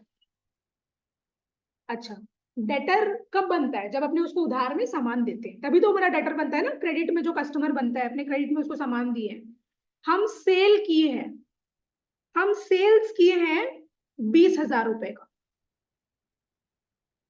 ठीक है, अच्छा, अब अपना जो बैलेंसिंग फिगर निकलेगा, क्या तुम लोग बता सकते हैं वो क्या होगा। नहीं, वो 22,000 बोला, पर वो क्या है, वो 22,000 मतलब क्या है वो। वेरी गुड, पैसा जो अपने को मिला है। देखो हम बता रहे हैं, समझा रहे हैं, पहले लिख लो। ये 22,000 यहाँ पे कैसे आएगा, 30,000 माइनस 8,000 विच इज 22,000।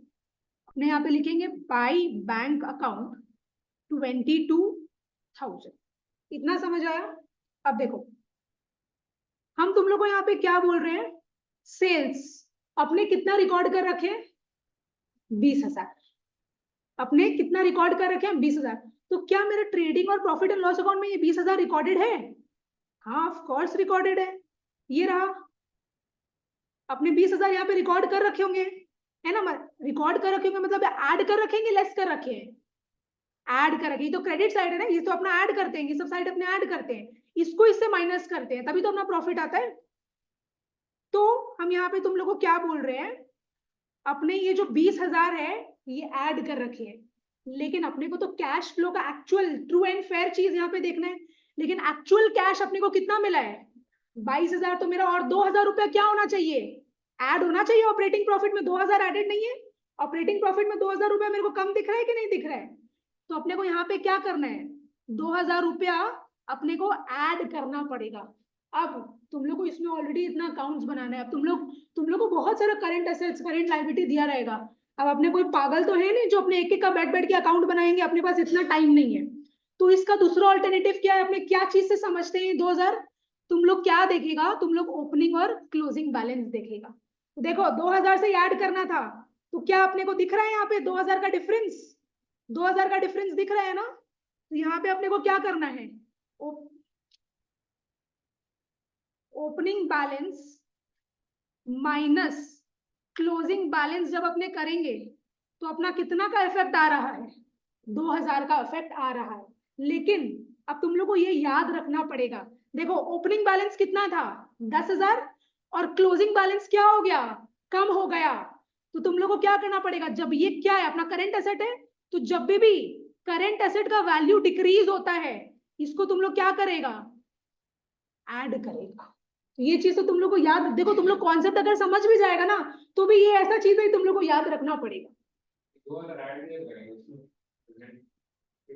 हाँ नहीं, सेल्स में नहीं, यहाँ पे ऐड करेगा ना, यहाँ पे तुम लिखेगा, समझा।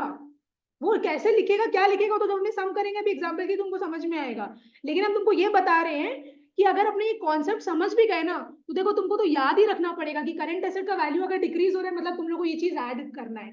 बिकॉज कोई कोई कॉन्सेप्ट ऐसा होता है ना, जो तुम लोग हर समय कॉन्सेप्ट के हिसाब से अपने सम नहीं कर सकते, कोई कोई चीज अपने को याद करना पड़ता है। कॉन्सेप्ट समझने से कोई फायदा नहीं होगा एग्जाम में। वो अपने को याद करके ही लिखना पड़ेगा, नहीं तो कंफ्यूज हो जाएगा अगर तुम लोग ऐसे बैठ बैठ के सब बनाने लगेगा तो। समझा, ये सब तुम लोग एग्जाम में नहीं बना पाएगा इतना, इसीलिए हम बोले ये सब तुम लोग को याद करना पड़ेगा, बट स्टिल हम तुम लोग को समझा देते हैं। ये समझ में आ गया? अच्छा, अब इसका उल्टा ले लेते हैं हम। इसका उल्टा मतलब, जब यहाँ पे तो देखो करंट एसेट का वैल्यू क्या हो रहा था, डिक्रीज हो रहा था। अब जब करंट एसेट का वैल्यू अगर इंक्रीज हो रहा है तो उस हिसाब से भी हम तुम लोग को समझा देते हैं। खैर तुम लोग को पता तो वही उसका आंसर क्या होगा, बट स्टिल मेरा डेटर्स अकाउंट है, मेरा ओपनिंग बैलेंस था to balance brought down by 10,000, 10,000, और मेरा क्लोजिंग बैलेंस है 13,000। मेरा यहाँ पे वैल्यू क्या हो रहा है, इंक्रीज हो रहा है। हम लोग सेल्स किए हैं, सेल्स हम लोग सेम 20,000 का ही किए हैं। तो देखो हम लोग को टोटल शुरुआत में हम लोग ये देखे कि हम लोग को 10,000 मिलना था डेटर से, फिर हम लोग देखे कि हम लोग 20,000 का और सेल कर दिए, तो अब टोटल अपने को कितना मिलना है, 30,000 मिलना है। लेकिन हम लोग मंथ, ये ईयर के एंड में, मतलब भाई मंथ के एंड में हम लोग देख रहे हैं हम लोग का क्लोजिंग बैलेंस है 13,000, मतलब अपने को कितना मिल चुका है, 17,000 मिल चुका है। बाय बैंक अकाउंट अपने को 17,000 मिल चुका है रुपया। देखो अपने अपना कैश फ्लो में, अपने trading and profit and loss account में कितना दिखाए हैं, 20,000 कि मेरे पास, मेरा 20,000 का सेल हो गया है, राइट। ये मेरे ट्रेडिंग अकाउंट में आ रखा है, ट्रेडिंग पीएनएल अकाउंट में आ रखा है इसका इफेक्ट। लेकिन मेरे को एक्चुअल कैश कितना मिला है, 17,000। लेकिन हम लोग का 3,000 से क्या हो रहा है, अपने ज्यादा प्लस कर रखे, अपने को 3,000 क्या करना पड़ेगा, माइनस करना पड़ेगा। 3,000 क्या करना पड़ेगा अपने को, माइनस करना पड़ेगा। वापस अपने ये अकाउंट तो बनाएंगे नहीं, अपने क्या है, ओपनिंग और क्लोजिंग बैलेंसेस देखेंगे। देखो यहाँ पे 3,000 का डिफरेंस आ रहा है कि नहीं आ रहा है, 3,000 का डिफरेंस आ रहा है। तो यहाँ पे अपने को क्या करना है, अपना रूल क्या बना कि अगर मेरा करंट एसेट का वैल्यू इंक्रीज होगा तो अपने को क्या करना रहेगा, लेस करना है। समझ आया? हम वही लिखे थे, देखो यहाँ पे हम तुम लोग को एक बार मार्क कर देते हैं।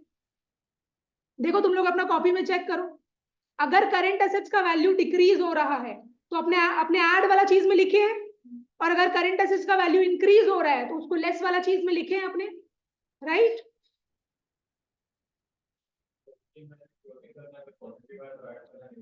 तुमको माइनस करना ही नहीं रहेगा, तुमको बस, तुमको ओपनिंग बैलेंस भी दिया रहेगा, तुमको क्लोजिंग बैलेंस भी दिया रहेगा। अगर तुमको दिख रहा है क्लोजिंग बैलेंस ज्यादा है तो तुम क्या करेगा, अगर करंट एसेट का क्लोजिंग बैलेंस ज्यादा है तो तुम क्या करेगा, उसको माइनस करेगा, डिफरेंस अमाउंट से माइनस करेगा। जैसे यहाँ पे डिफरेंस अमाउंट कितना है, 3,000, तो तुम 3,000 से क्या करेगा, उसको माइनस करेगा। अगर तुमको दिख रहा है कि तुम्हारा करंट एसेट का वैल्यू क्या हो रहा है, डिक्रीज हो रहा है, देखो पहले 10,000 था, साल की शुरुआत में 10,000 था, साल के एंड में तुम दिख रहा है 8,000 हो गया, मतलब वैल्यू क्या हो गया, कम हो गया। तुम्हारा करंट एसेट का वैल्यू अगर डिक्रीज होगा तो तुम उस डिफरेंस अमाउंट से क्या करेगा, उसको ऐड करेगा। तुमको ओपनिंग बैलेंस क्लोजिंग बैलेंस सब क्वेश्चन में दे देगा। समझ में आया? तुमको पूरा चीज देगा क्वेश्चन में कि क्या ओपनिंग है और क्या क्लोजिंग है। क्लियर? अब वैसे ही हम तुम लोग को करंट लायबिलिटी का भी एक तो बता देते हैं, ट्रेड पेएबल का। क्रेडिटर हो गया ना ट्रेड पेएबल, ट्रेड पेएबल, ठीक है। ट्रेड पेएबल मतलब क्रेडिट है ना, क्रेडिटर्स हो गया ये।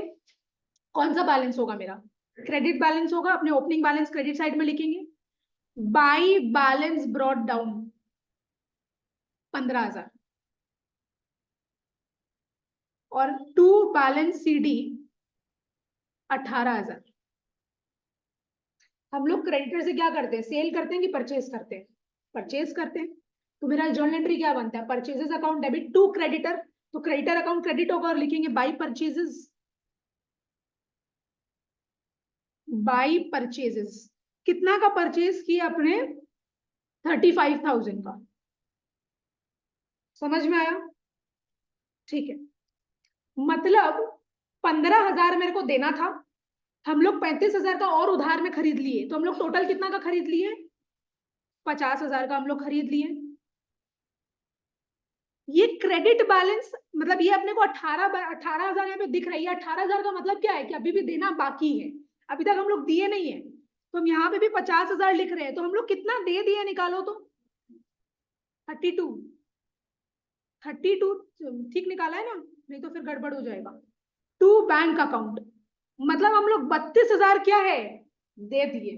अब तुम लोग देखो, हम लोग परचेज कितना रिकॉर्ड कर रखे हैं अपने ट्रायल बैलेंस पीएनएल अकाउंट में, 35,000। मतलब परचेज, मतलब अपने को ये देखना पड़ेगा कि परचेज तो माइनस करते हैं ना, अपने इनकम से माइनस करते हैं, मतलब अपने इतना माइनस कर रखे हैं, लेकिन अपने एक्चुअल पेमेंट कितना किए हैं 32,000, है ना। 32,000 तो अपने क्या कर रखे, 3,000 ज्यादा माइनस कर रखे हैं। 3,000 क्या कर रखे अपने, ज्यादा माइनस कर रखे, तो उसको क्या करना पड़ेगा अपने को, ऐड करना पड़ेगा। 3,000 अपने को क्या करना पड़ेगा,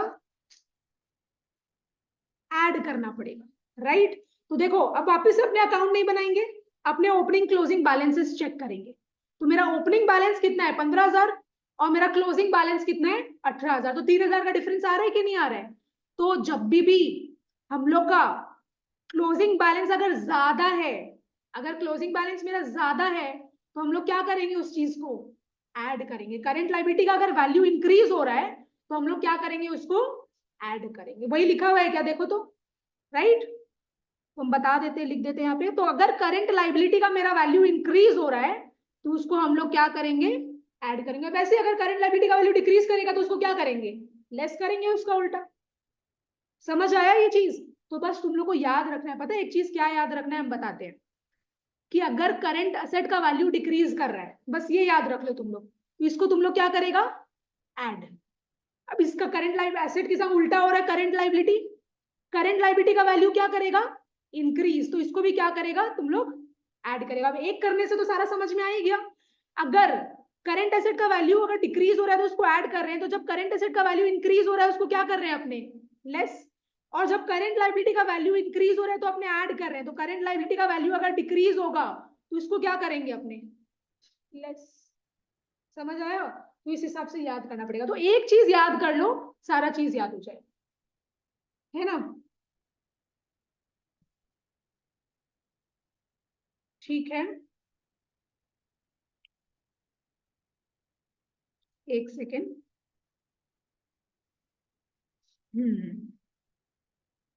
चलो, तो अपने क्या किए यहाँ पे, वर्किंग कैपिटल का भी इफेक्ट अपने दिखा दिए। अब अपना यहाँ पे जो आया है वो क्या आया है, लिख लो। देखो ये क्या था, operating profit before working capital changes.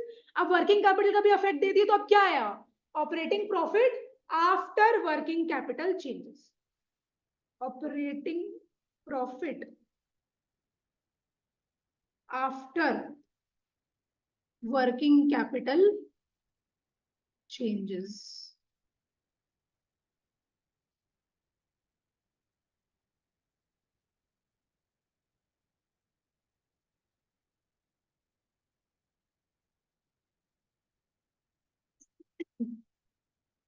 हाँ देखो, ये क्या है, operating profit after working capital changes but before taxes and extraordinary items. Because taxes waxes तो क्या है, आपने पूरा उसका इफेक्ट हटा दिए थे ना। अब यहाँ पे तो अपना टैक्स माइनस हुआ ही नहीं है, एक्स्ट्राऑर्डिनरी एक्सपेंसेस माइनस हुआ ही नहीं है, एक्स्ट्राऑर्डिनरी इनकम्स माइनस हुआ नहीं, बिकॉज इसका इफेक्ट अपने ऑलरेडी हटा चुके हैं। ठीक है, इतना क्लियर। अब अपने को क्या करना है, अब एक्चुअल में टैक्स माइनस करना है। बिकॉज जो टैक्स माइनस किए थे उसको तो वापस प्लस कर दिए थे, प्लस किए थे कि नहीं किए थे, उसका इफेक्ट अपने हटा दिए थे। अब लास्ट में अपने क्या करेंगे, फाइनली अपना ऑपरेटिंग प्रॉफिट धीरे धीरे खमने, और ये ऑपरेटिंग एक्टिविटी खत्म होने वाला है। तो अपने एक्चुअल में क्या करेंगे, टैक्स जो अपने इस साल पे कर रहे हैं, तो कौन से साल का इस साल पे करेंगे, जो प्रीवियस ईयर का है वो इस साल। तुम लोगों को क्या कॉन्सेप्ट बताए, जो लास्ट ईयर का अपना प्रोविजन जो अपने क्रिएट किए थे, वो अपने इस साल पे करते हैं, और जो इस साल का प्रोविजन बनाए हैं वो क्या करते हैं, अपने अगले साल पे करते हैं। और इस साल का जो प्रोविजन बनाया है वो किस में ऐड कर रखे हैं, अपने पहला वाला स्टेप में ऐड कर रखे हैं। और जो लास्ट ईयर का प्रोविजन बना हुआ है उसका तो कुछ इफेक्ट लिए ही नहीं अपने। जो लास्ट ईयर का प्रोविजन बना हुआ है वो इस साल क्या करेंगे, अपने पे करेंगे। यहाँ पे लिखो, less tax paid, tax paid net of refund, net of refund. मतलब वही है, रिफंड जो अपने को, देखो जो रिफंड अपने को मिला था, मतलब वो ऐड हुआ था, उसको अपने माइनस कर लिए थे। अब जो रिफंड अपने को एक्चुअली मिला उसको क्या करेंगे, अपने ऐड करेंगे। और जितना टैक्स पे करना है वो अपने मैंने उसको प्लस माइनस करके वो अमाउंट अपने रिकॉर्ड करेंगे। अच्छा ठीक है, फिर सुनो एक और चीज है, एक्स्ट्राऑर्डिनरी एक्सपेंसेस जो अपने माइनस किए थे पहले पीएनएल अकाउंट में, फिर उसको वापस ऐड कर दिए थे ना, अब लास्ट में हम लोग को क्या करना पड़ेगा, एक्स्ट्राऑर्डिनरी एक्सपेंसेस को एक्चुअल में माइनस करना पड़ेगा और एक्स्ट्राऑर्डिनरी इनकम को एक्चुअल में ऐड करना पड़ेगा। लिखो add extraordinary income if any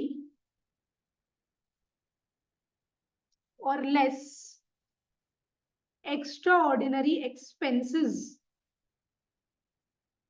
if any। अब ये सारा इफेक्ट अपने कर लिए, अब अपना आ गया, क्या आ गया, cash flow from slash used in operating activity, in operating activity.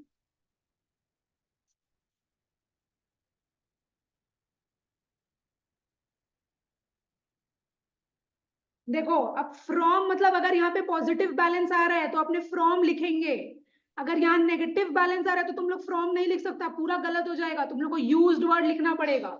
तो cash flow from operating activity अगर प्लस आया तो, अगर माइनस आया यहाँ पे तो cash flow used in operating activity, ऐसे करके अपने को लिखना पड़ेगा। ये सब वर्ड्स बहुत इंपॉर्टेंट है, तो एकदम मार्क्स कट जाता है, समझा। तो ये पूरा चीज अपना क्या था, ऑपरेटिंग एक्टिविटी था। एक बार वापस रिवाइज कर ले।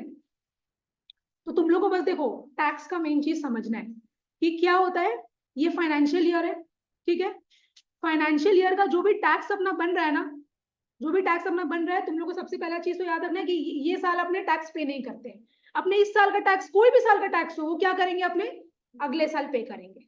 इतना समझ आया। फिर हम तुम लोग को कहाँ पे एक चीज बताए थे कुछ टैक्स का, हाँ हम तुम लोग को यहाँ पे बताए थे कि अपने को 2 साल का डेटा यहाँ पे दिया हुआ है, ठीक है, 2 साल का डेटा अपने को दिया हुआ है। ये अपना कौन सा ईयर का है, 1 अप्रैल 2021 से लेके 22 तक का है, मतलब ये क्या है अपना प्रीवियस ईयर का एक्सपेंस है, और ये क्या है अपना करंट ईयर का एक्सपेंस है, राइट। ये क्या आपने इस साल के बैलेंस शीट में, ये इस साल के ट्रेडिंग पैनल में रिकॉर्ड कर रखे होंगे क्या, नहीं, अपने ये किस साल के पीएनएल अकाउंट में रिकॉर्ड कर रखे हैं, पिछले साल के पीएनएल अकाउंट में अपने रिकॉर्ड कर रखे हैं। इस साल के पीएनएल अकाउंट में अपने कौन सा अमाउंट रिकॉर्ड कर रखे हैं, 20,000। इतना समझ में आया। अच्छा तो हम तुम लोग को क्या बोले कि प्रोविजन फॉर टैक्स क्या होता है, अपना जो इस साल का टैक्स का खर्चा है वो अपने इस साल तो पे नहीं कर रखे हैं, बट अपने को प्रोविजन तो मेंटेन करना पड़ेगा ना, बिकॉज उसको आगे अपने फ्यूचर में ये करेंगे, पे करेंगे, तो मेरे पास तो पैसा होना चाहिए ना। तो बिजनेस क्या करता है, हर चीज का प्रोविजन बना के रखता है, क्योंकि बिजनेस के लिए एक तरीके का लाइबिलिटी है, उसको पे ऑफ करना है।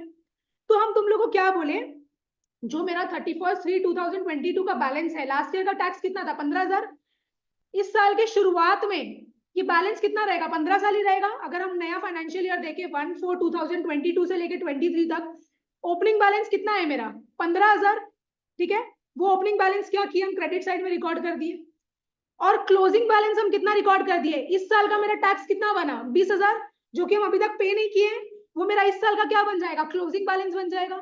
अब हम तुम लोग को क्या बोले, जो लास्ट ईयर का मेरा जो टैक्स है वही तो हम इस साल पे कर रहे हैं ना, तो ये जो 15,000 था मेरा शुरुआत में, इसी को तो हम इस साल पे करेंगे। तो ये पता है ये 15,000 अपना कब आएगा, ये 15,000 मेरा यहाँ पे आएगा, ये 15,000 हम लोग यहाँ पे इसका इफेक्ट लेंगे लास्ट में, बिकॉज ये एक्चुअल टैक्स हम लोग पे कर रहे हैं। और लेकिन ये जो 20,000 है, ये 20,000 का तो क्या बनाया, अपने प्रोविजन बनाए, इस 20,000 को तो अपने पे किए ही नहीं, है ना। तो इस 20,000 का इफेक्ट अपने कहाँ ले लिए थे, इस 20,000 का इफेक्ट अपने कहाँ ले लिए थे, इस 20,000 का इफेक्ट अपने यहां ले लिए हैं। देखो इसीलिए लिखे हैं provision for tax current year, because जो हमने प्रोविजन बनाए हैं उससे मेरा प्रॉफिट क्या हो गया होगा, कम हो गया होगा, है ना। ये तो रहा प्रोविजन फॉर टैक्स के कारण क्या हो गया होगा, मेरा प्रॉफिट कम हो गया होगा, इसीलिए हम लोग को तो net profit before taxes and extraordinary item में पहुंचना था, इस चीज को हम लोग वापस क्या किए, इससे ऐड बैक कर लिए। तो जो करंट ईयर का जो हम लोग प्रोविजन बनाए हैं वो हम लोग का स्टेप नंबर 1 में, that is net profit before taxes and extraordinary item के वक्त काम आएगा। और जो हम लोग का लास्ट ईयर का जो प्रोविजन बना हुआ है वो हम लोग क्या करते हैं, इस साल एक्चुअल में पे ऑफ करते हैं। समझ आया अंकुश? श्योर? नहीं, उसको माइनस नहीं करेंगे, समझा? और जो 15,000 है वो तुम एक्चुअल में क्या करेगा, एंड में जाके उसको माइनस कर।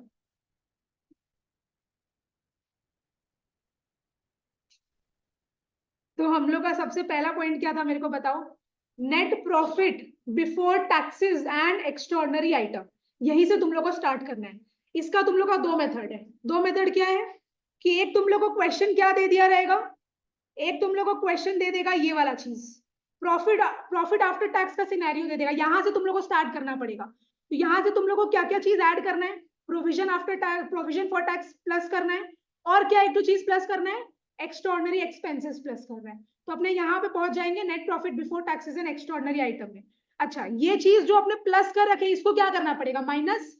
और एक और चीज माइनस करना पड़ेगा, क्या माइनस करना पड़ेगा, एक्स्ट्राऑर्डिनरी इनकम, बिकॉज इसको भी क्या कर रखे अपने प्रॉफिट से ऐड कर रखे, राइट। और दूसरा चीज क्या है, जब अपने प्रॉफिट आफ्टर टैक्स में से शेयर होल्डर्स को डिविडेंड भी दे देते हैं और जनरल रिजर्व में भी कोई एक अमाउंट ट्रांसफर कर लेते हैं, तो ये दोनों देने के बाद जो मेरे पास अमाउंट बचता है that amount is known as surplus. अब बहुत बार अपने को क्वेश्चन में क्या मिलता है, ओपनिंग बैलेंस और क्लोजिंग बैलेंस दिख जाता है सरप्लस का, तो हम लोग क्या करेंगे, closing balance minus opening balance करेंगे, तो हम लोग को समझ में आ जाएगा कि इस साल का सरप्लस का अमाउंट कितना है, वो हम लोग किए। फिर हम लोग क्या करेंगे, जनरल रिजर्व से जो मेरा प्रॉफिट कम हो गया था उसको क्या करेंगे, एड बैक करेंगे। डिविडेंड के कारण जो मेरा प्रॉफिट कम हो गया उसको भी ऐड बैक करेंगे। तो हम लोग यहाँ पहुंच गए। अब हम लोग जो ये चीज यहाँ पे प्लस माइनस करते थे वही चीज करेंगे। तो मेरा क्या आ जाएगा, net profit before taxes and extraordinary item. ठीक है। उसके बाद हम लोग को क्या देखना है कि हम लोग का नॉन ऑपरेटिंग वाला जो चीज है, नॉन ऑपरेटिंग का भी अपना अफेक्ट आ रखा है, बिकॉज हम लोग यहाँ पे कौन सा बना रहे हैं, हम लोग यहाँ पे ऑपरेटिंग एक्टिविटी के कारण जो मेरा कैश फ्लो हो रहा है वो हम लोग को निकालना है। तो हम लोग non operating activity, non operating से रिलेटेड जितना भी इनकम एक्सपेंस हम लोग उसको क्यों कंसिडर करेंगे। लेकिन मेरा पीएनएल अकाउंट में तो नॉन ऑपरेटिंग एक्सपेंसेस माइनस किया हुआ है और नॉन ऑपरेटिंग इनकम ऐड किया हुआ है, उसको हम लोग को क्या करना है, एक्सपेंसेस जो माइनस किया हुआ है उसको ऐड बैक करके हटा देना है, और जो इनकम प्लस किया हुआ है उसको क्या करना है, माइनस कर देना है, राइट। वो चीज हम लोग यहाँ पे कर दिए, देखो।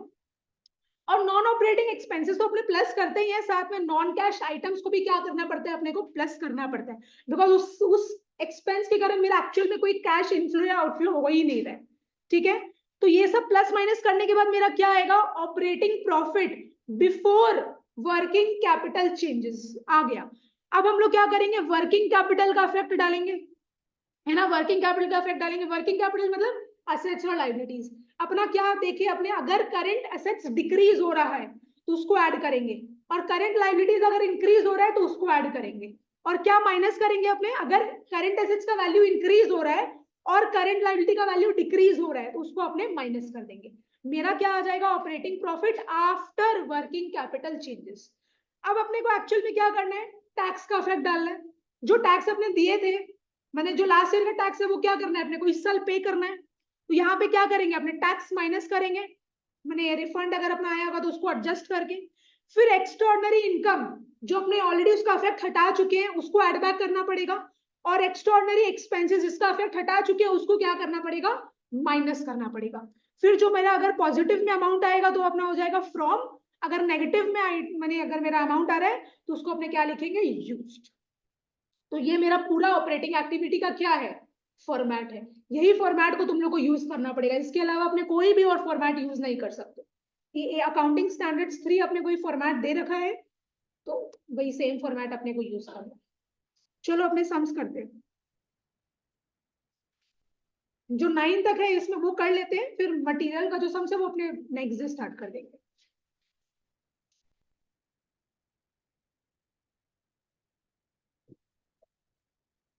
हम्म, हम्म। तो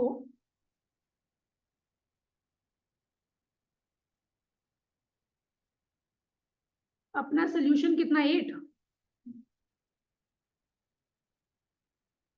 सोल्यूशन 8 में क्या बोला है, देखो, from the following information calculate operating profit before working capital changes. ठीक है। तो देखो यहाँ पे तो बहुत सही है, net profit before tax and extraordinary item निकाल के दे दिया आपने को। तो हम यहाँ पे लिख लेते हैं नेट प्रॉफिट बिफोर, एग्जाम में नहीं देगा पर, tax and extraordinary item.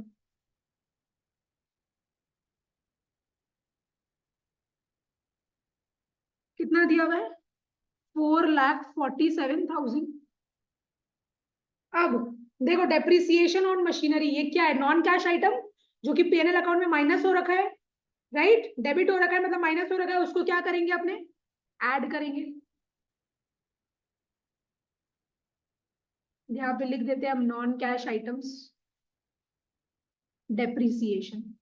Depreciation का अमाउंट कितना है? 84,000। इंटरेस्ट ऑन बोरोइंग्स, ये क्या है? Non operating expense, non operating expense है ये। इसको भी क्या करेंगे अपने? माइनस हो रखा है, ये डेबिट हो रखा है, तो इसको भी क्या करेंगे? ऐड बैक करेंगे। Interest on borrowings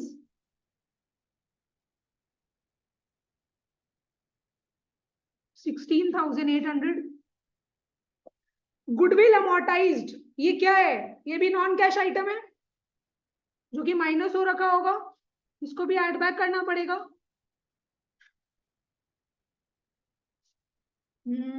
18,600। Loss on sale of furniture, ये क्या है?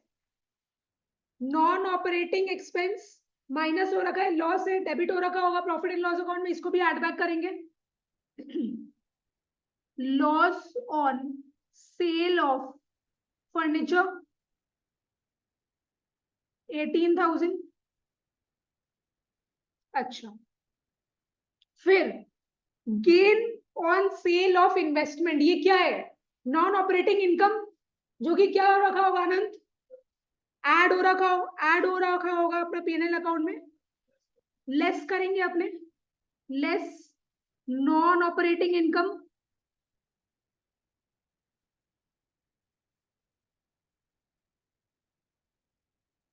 यहाँ लिख देते हैं gain on sale of investments, कितना है? 12,000। Interest and dividend received on investments, ये भी मेरा इनकम है non operating. Interest and dividend received यहाँ पे लिखते हैं 27,600।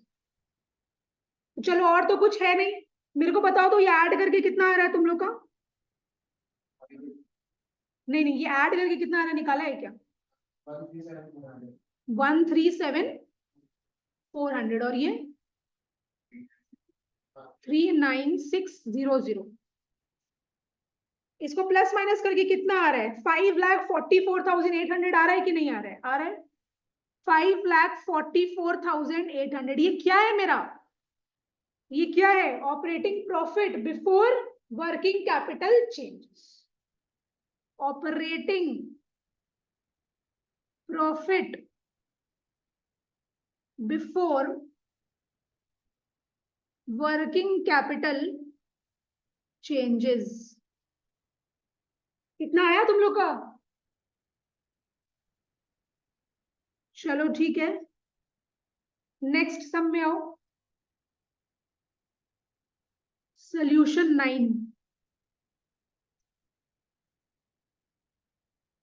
क्या लिखा है? Grand hospitality limited reported net profit after tax of ₹6,40,000। देखो नेट प्रॉफिट आफ्टर टैक्स दिया, तो क्या इसमें डिविडेंड और जनरल रिजर्व का इफेक्ट होगा? इसमें नहीं है, तो ठीक है 6,40,000 दिया हुआ है। The relevant extract from balance sheet as at 31 March 2019 is. अब तुम लोग को देखना पड़ेगा, देखो 2 साल का बैलेंस दे रखा है 18 और 19, तो 18 वाला क्या हो जाएगा अपना ओपनिंग बैलेंस, और 19 वाला क्या हो जाएगा? Closing balance. एक बार मेरे साथ तुम लोग बोलो, इन्वेंटरीज क्या है? करंट एसेट की करंट लायबिलिटी? Current asset. इसका वैल्यू क्या हो रहा है? डिक्रीज हो रहा है, तो क्या करेंगे अपने? ऐड करेंगे। ट्रेड रिसीवेबल्स क्या है मेरा? डेटर्स एसेट, मतलब करंट एसेट, इसका वैल्यू क्या हो रहा है? इंक्रीज हो रहा है, तो क्या करेंगे? लेस करेंगे। करंट एसेट्स अगर डिक्रीज होता है आदर्श तो ऐड करता है, लेस होता है तो फिर अपने क्या करते हैं? ऐड होता है अगर करंट एसेट्स का वैल्यू, तो फिर तुम लेस करता है उसको। प्रीपेड एक्सपेंसेस क्या है अपना? एसेट, इसका वैल्यू क्या हो रहा है, इंक्रीज हो रहा है, मतलब करंट एसेट्स का वैल्यू इंक्रीज हो रहा है, तो क्या करेंगे अपने, लेस करेंगे। ट्रेड पेबल्स क्या है, करंट लाइबिलिटी, इसका वैल्यू क्या हो रहा है, इंक्रीज हो रहा है, तो क्या करेंगे, ऐड। करंट एसेट अगर डिक्रीज हो रहा है उसको ऐड कर रहे हैं, तो करंट लाइबिलिटी इंक्रीज हो रहा है तो ऐड कर रहे हैं ना तुम। नहीं, हम ट्रेड पेबल का बात कर रहे हैं, वही तो करंट लाइबिलिटी का तो बात करें। करंट लाइबिलिटी का वैल्यू इंक्रीज हो रहा है तो तुम क्या करेगा, ऐड की लेस, ऐड।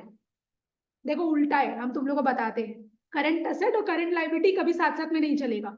अगर करंट लाइबिलिटी लेस हो रहा है और ये ऐड हो रहा है तो करंट लाइबिलिटी क्या होना चाहिए, इंक्रीज होगा, तो ये भी ऐड होगा। वैसे ही बस तुम लोग ये वाला याद रख लिया, अगर डिक्रीज होने पे ऐड होता है तो करंट एसेट अगर इंक्रीज होगा तो क्या करेगा, माइनस, और वही करंट लाइबिलिटी वहां पे डिक्रीज करेगा तो क्या करेगा, माइनस। समझा, इस हिसाब से याद रखो। चलो देखो, हाँ तो और क्या बोल रहे हैं, अब देखो provision for tax. Provision for tax अपने को क्या करना है, अगर अपना यहाँ पे करंट बैलेंस का जो दिया हुआ है, करंट ईयर का जो दिया हुआ है, उसको क्या करेंगे अपने, एड बैक करेंगे, है ना। और जो 15,000 दिया हुआ है जो लास्ट ईयर का चीज है, वो अगर अपने पूरा बनाते कैश फ्लो तो उसको लास्ट में क्या करते अपने, माइनस करते। लेकिन क्या 15,000 अभी अपने कंसिडर करेंगे net profit before taxes and extraordinary item के लिए, क्योंकि वो करंट ईयर का थोड़ी ना, वो लास्ट ईयर का जो अपने एक्चुअल पे कर रहे हैं वो तो अपने एंड में माइनस करेंगे। अपने इस साल प्रोविजन कितना बनाए हैं, इस साल प्रोविजन 20,000 बनाए हैं, तो इसको 20,000 को क्या करना पड़ेगा, एड बैक करना, क्योंकि करंट प्रोविजन तो अपना करंट ईयर का तो अपना यही खर्चा है ना 20,000 का, जिसको अपने माइनस किए। 15,000 तो अपना इस साल का पीएनएल अकाउंट में दिख ही नहीं रहा होगा, वो तो लास्ट ईयर का पीएनएल अकाउंट में दिख रहा होगा अपने को। समझा तुम लोग ये चीज, ये ध्यान रखने का चीज है, बिकॉज यहाँ पे कंफ्यूजन होता है। हाँ तो हम क्या कर रहे थे, अच्छा और भी बोला है कुछ अपने को, डेप्रिसिएशन बोल रहा है 55,000, ये क्या है, नॉन कैश एक्सपेंस जो कि माइनस हो रखा होगा उसको क्या करेंगे, ऐड कर लेंगे। इंश्योरेंस क्लेम रिसीव्ड 50,000, क्या है ये, एक्स्ट्राऑर्डिनरी इनकम। इंश्योरेंस क्लेम आते ही एक्स्ट्राऑर्डिनरी इनकम, ये एक्स्ट्राऑर्डिनरी इनकम है, ये अपने नेट प्रॉफिट बिफोर टैक्सेस वाले में वापस से क्या करेंगे, माइनस करेंगे, क्योंकि ये पीएनएल अकाउंट में ऐड हो रखा है अपना। और एक चीज दे रखा है, गेन या profit on sale of investment, ये क्या है मेरा, नॉन ऑपरेटिंग इनकम, जो कि ऐड हो रखा है, जिसको अपने को माइनस करना पड़ेगा। चलो पहले तो अपने को वो निकालना पड़ेगा, नेट प्रॉफिट बिफोर टैक्सेस वाला। तो हम यहाँ पे लिखते हैं net profit is equal to 6,40,000। फिर अपने ऐड करेंगे करंट ईयर का provision, provision for tax, current year का ऐड करेंगे, बिकॉज लास्ट ईयर वाले से तो कोई मतलब ही नहीं है अभी, वो तो मेरे इस साल के पीएनएल अकाउंट में दिख ही नहीं रहा होगा। फिर हम लोग लेस करेंगे, लेस क्या करेंगे, extra ordinary, extra ordinary income, मतलब इंश्योरेंस वाला जो चीज है, ये 50,000। ये करके कितना आ रहा है बताओ तो एक बार, 6,10,000। ये क्या है Anish, profit before taxes and extraordinary item, तुमको पूरा लिखना पड़ेगा, net profit before taxes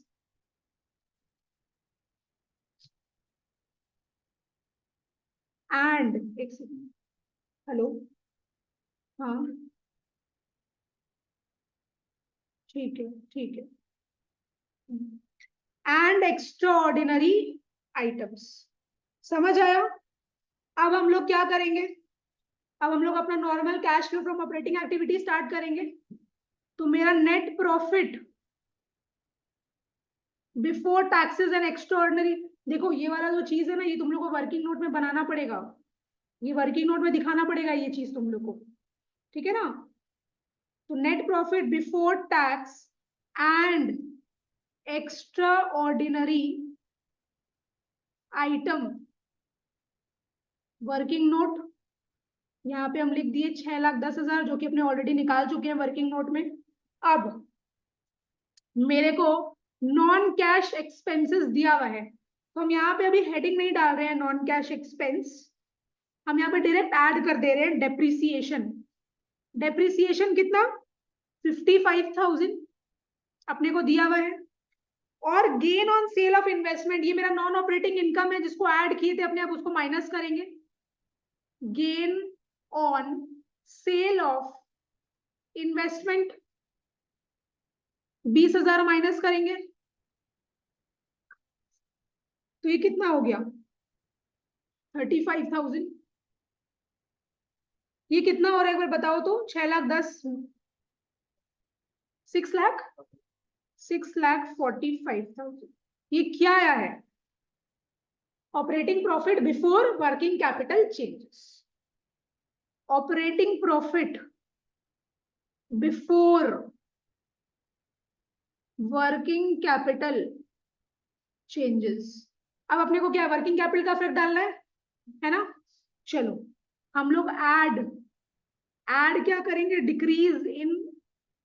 decrease in investments, sorry inventory है ना, इन्वेंट्री कितना से डिक्रीज हो रहा है 10,000, तो 10,000 इधर लिखे। अच्छा और क्या आएगा, इंक्रीज इन ट्रेड पेबल्स, कितना से इंक्रीज हो रहा है 30,000, तो हम लोग टोटल ऐड कितना करेंगे 40,000।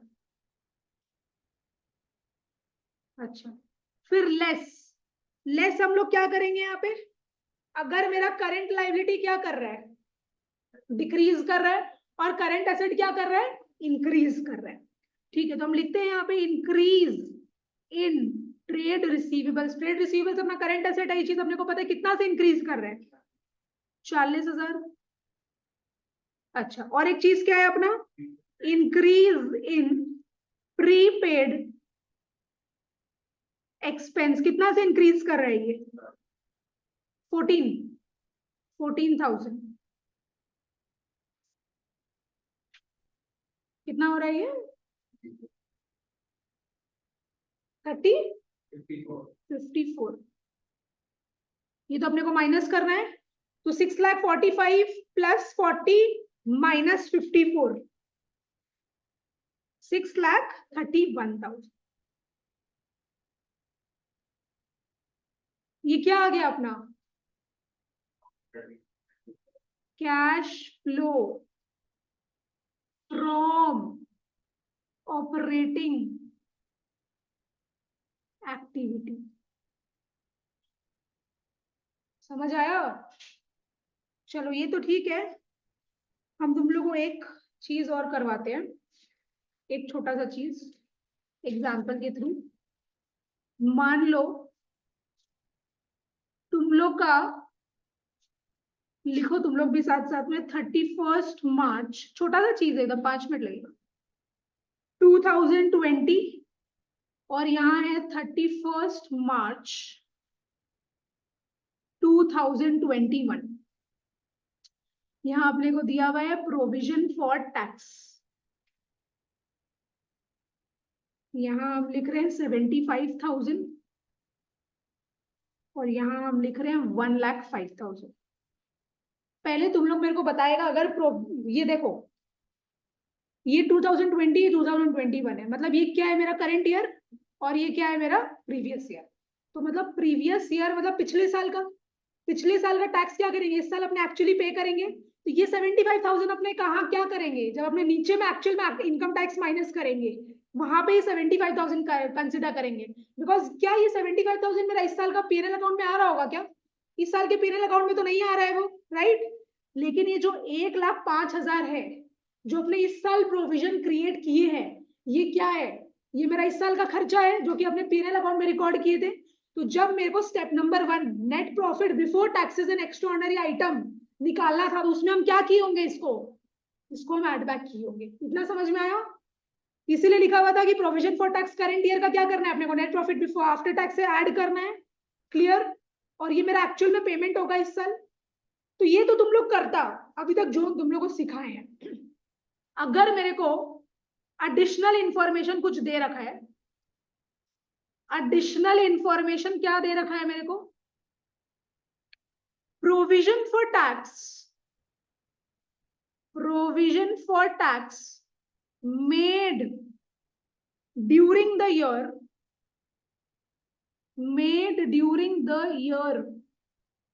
इज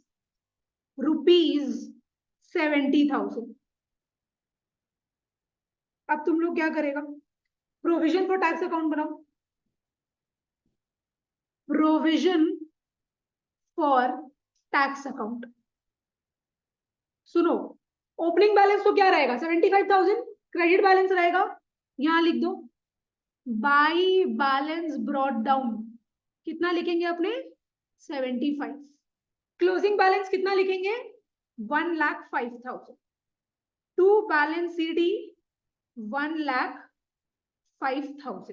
ठीक है, अब देखो यहाँ पे क्या लिखा हुआ है, अपने अगर इतना इतना लिए तो इससे क्या समझते, जो भी अपने किए थे ऑलरेडी एग्जाम्पल में, ये जो ओपनिंग बैलेंस है यही अपने पे करते टू बैंक अकाउंट, और इतना का ही अपने यहाँ पे क्या लिखते हैं बाई पीएनएल अकाउंट, क्योंकि इतना का ही अपना प्रोविजन बन रहा है तो यही मेरे पीएनएल अकाउंट में दिखता।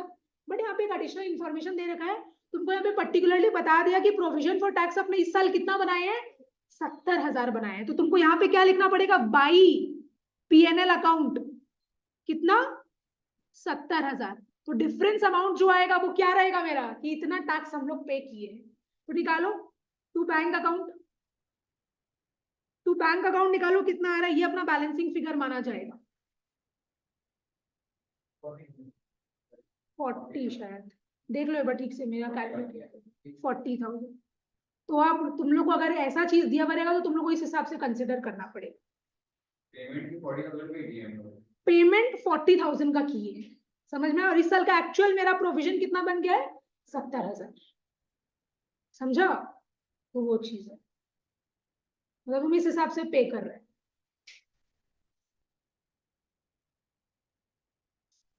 तो अपने जब इनकम टैक्स लास्ट में माइनस करेंगे नीचे में एकदम जाके, तो अपने कौन सा अमाउंट लिखेंगे 40,000, और जब अपने net profit before taxes and extraordinary item शुरू में कैलकुलेट कर रहे हैं तो मेरे इस साल के पीएनएल अकाउंट में कितना दिख रहा होगा 70,000, तो ये अपने को एड बैक करना पड़ेगा, करंट ईयर का मेरा ये वो है प्रोविजन है। तो अगर तुम लोग को इसके बाहर और कुछ नहीं देगा तुम लोग को,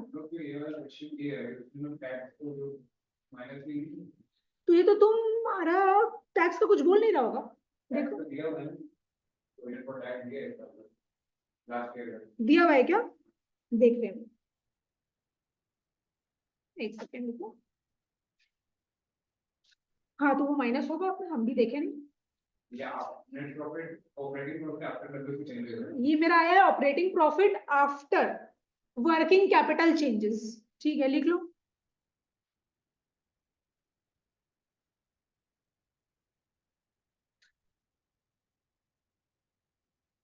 हम मिटा दिए, कितना था 6,31,000, ये मेरा आया है operating profit after working capital changes. एक बार देखो तो क्वेश्चन में क्या बनाने बोला है अपने को, ऑपरेटिंग बोला है ना पूरा, हाँ ठीक है तब ठीक है, तो ये आ गया मेरा। अब हम लोग क्या करेंगे, लेस इनकम टैक्स पेड, कितना है शुरू का, श्योर ना, लास्ट ईयर का 15,000, 15,000, तो अब बता दो कितना हो रहा है 6,16,000, 6,16,000, ये मेरा क्या आ गया, वही cash flow from operating activity, cash and cash वो एक्स्ट्राऑर्डिनरी आइटम्स, ये सिर्फ तुम वो कर रहे हैं, अरे अभी यहाँ क्यों आएगा, हम भी तुम मेरे को भी कंफ्यूज कर दिया,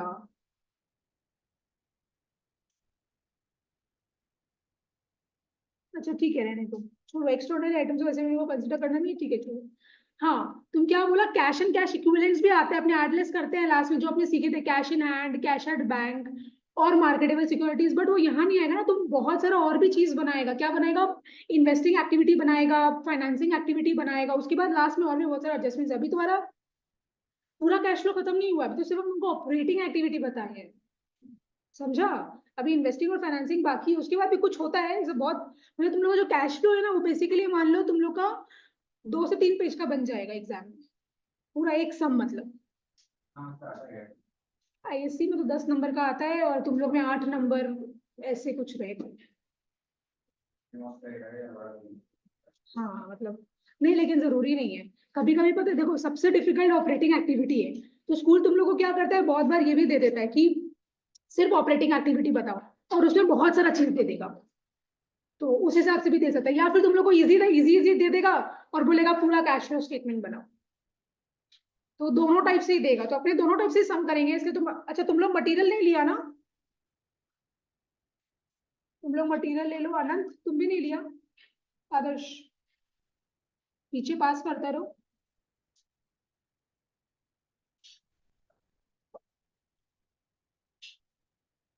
इतना सारा सम अपने करेंगे क्लास में। कैश फ्लो बहुत बड़ा चैप्टर है, इसको प्लीज घर जाके तुम लोग रिवाइज करना, नहीं तो सब दिमाग के ऊपर से जाएगा नेक्स्ट डे अपना। आज का रिकॉर्डिंग हम एंड कर रहे हैं।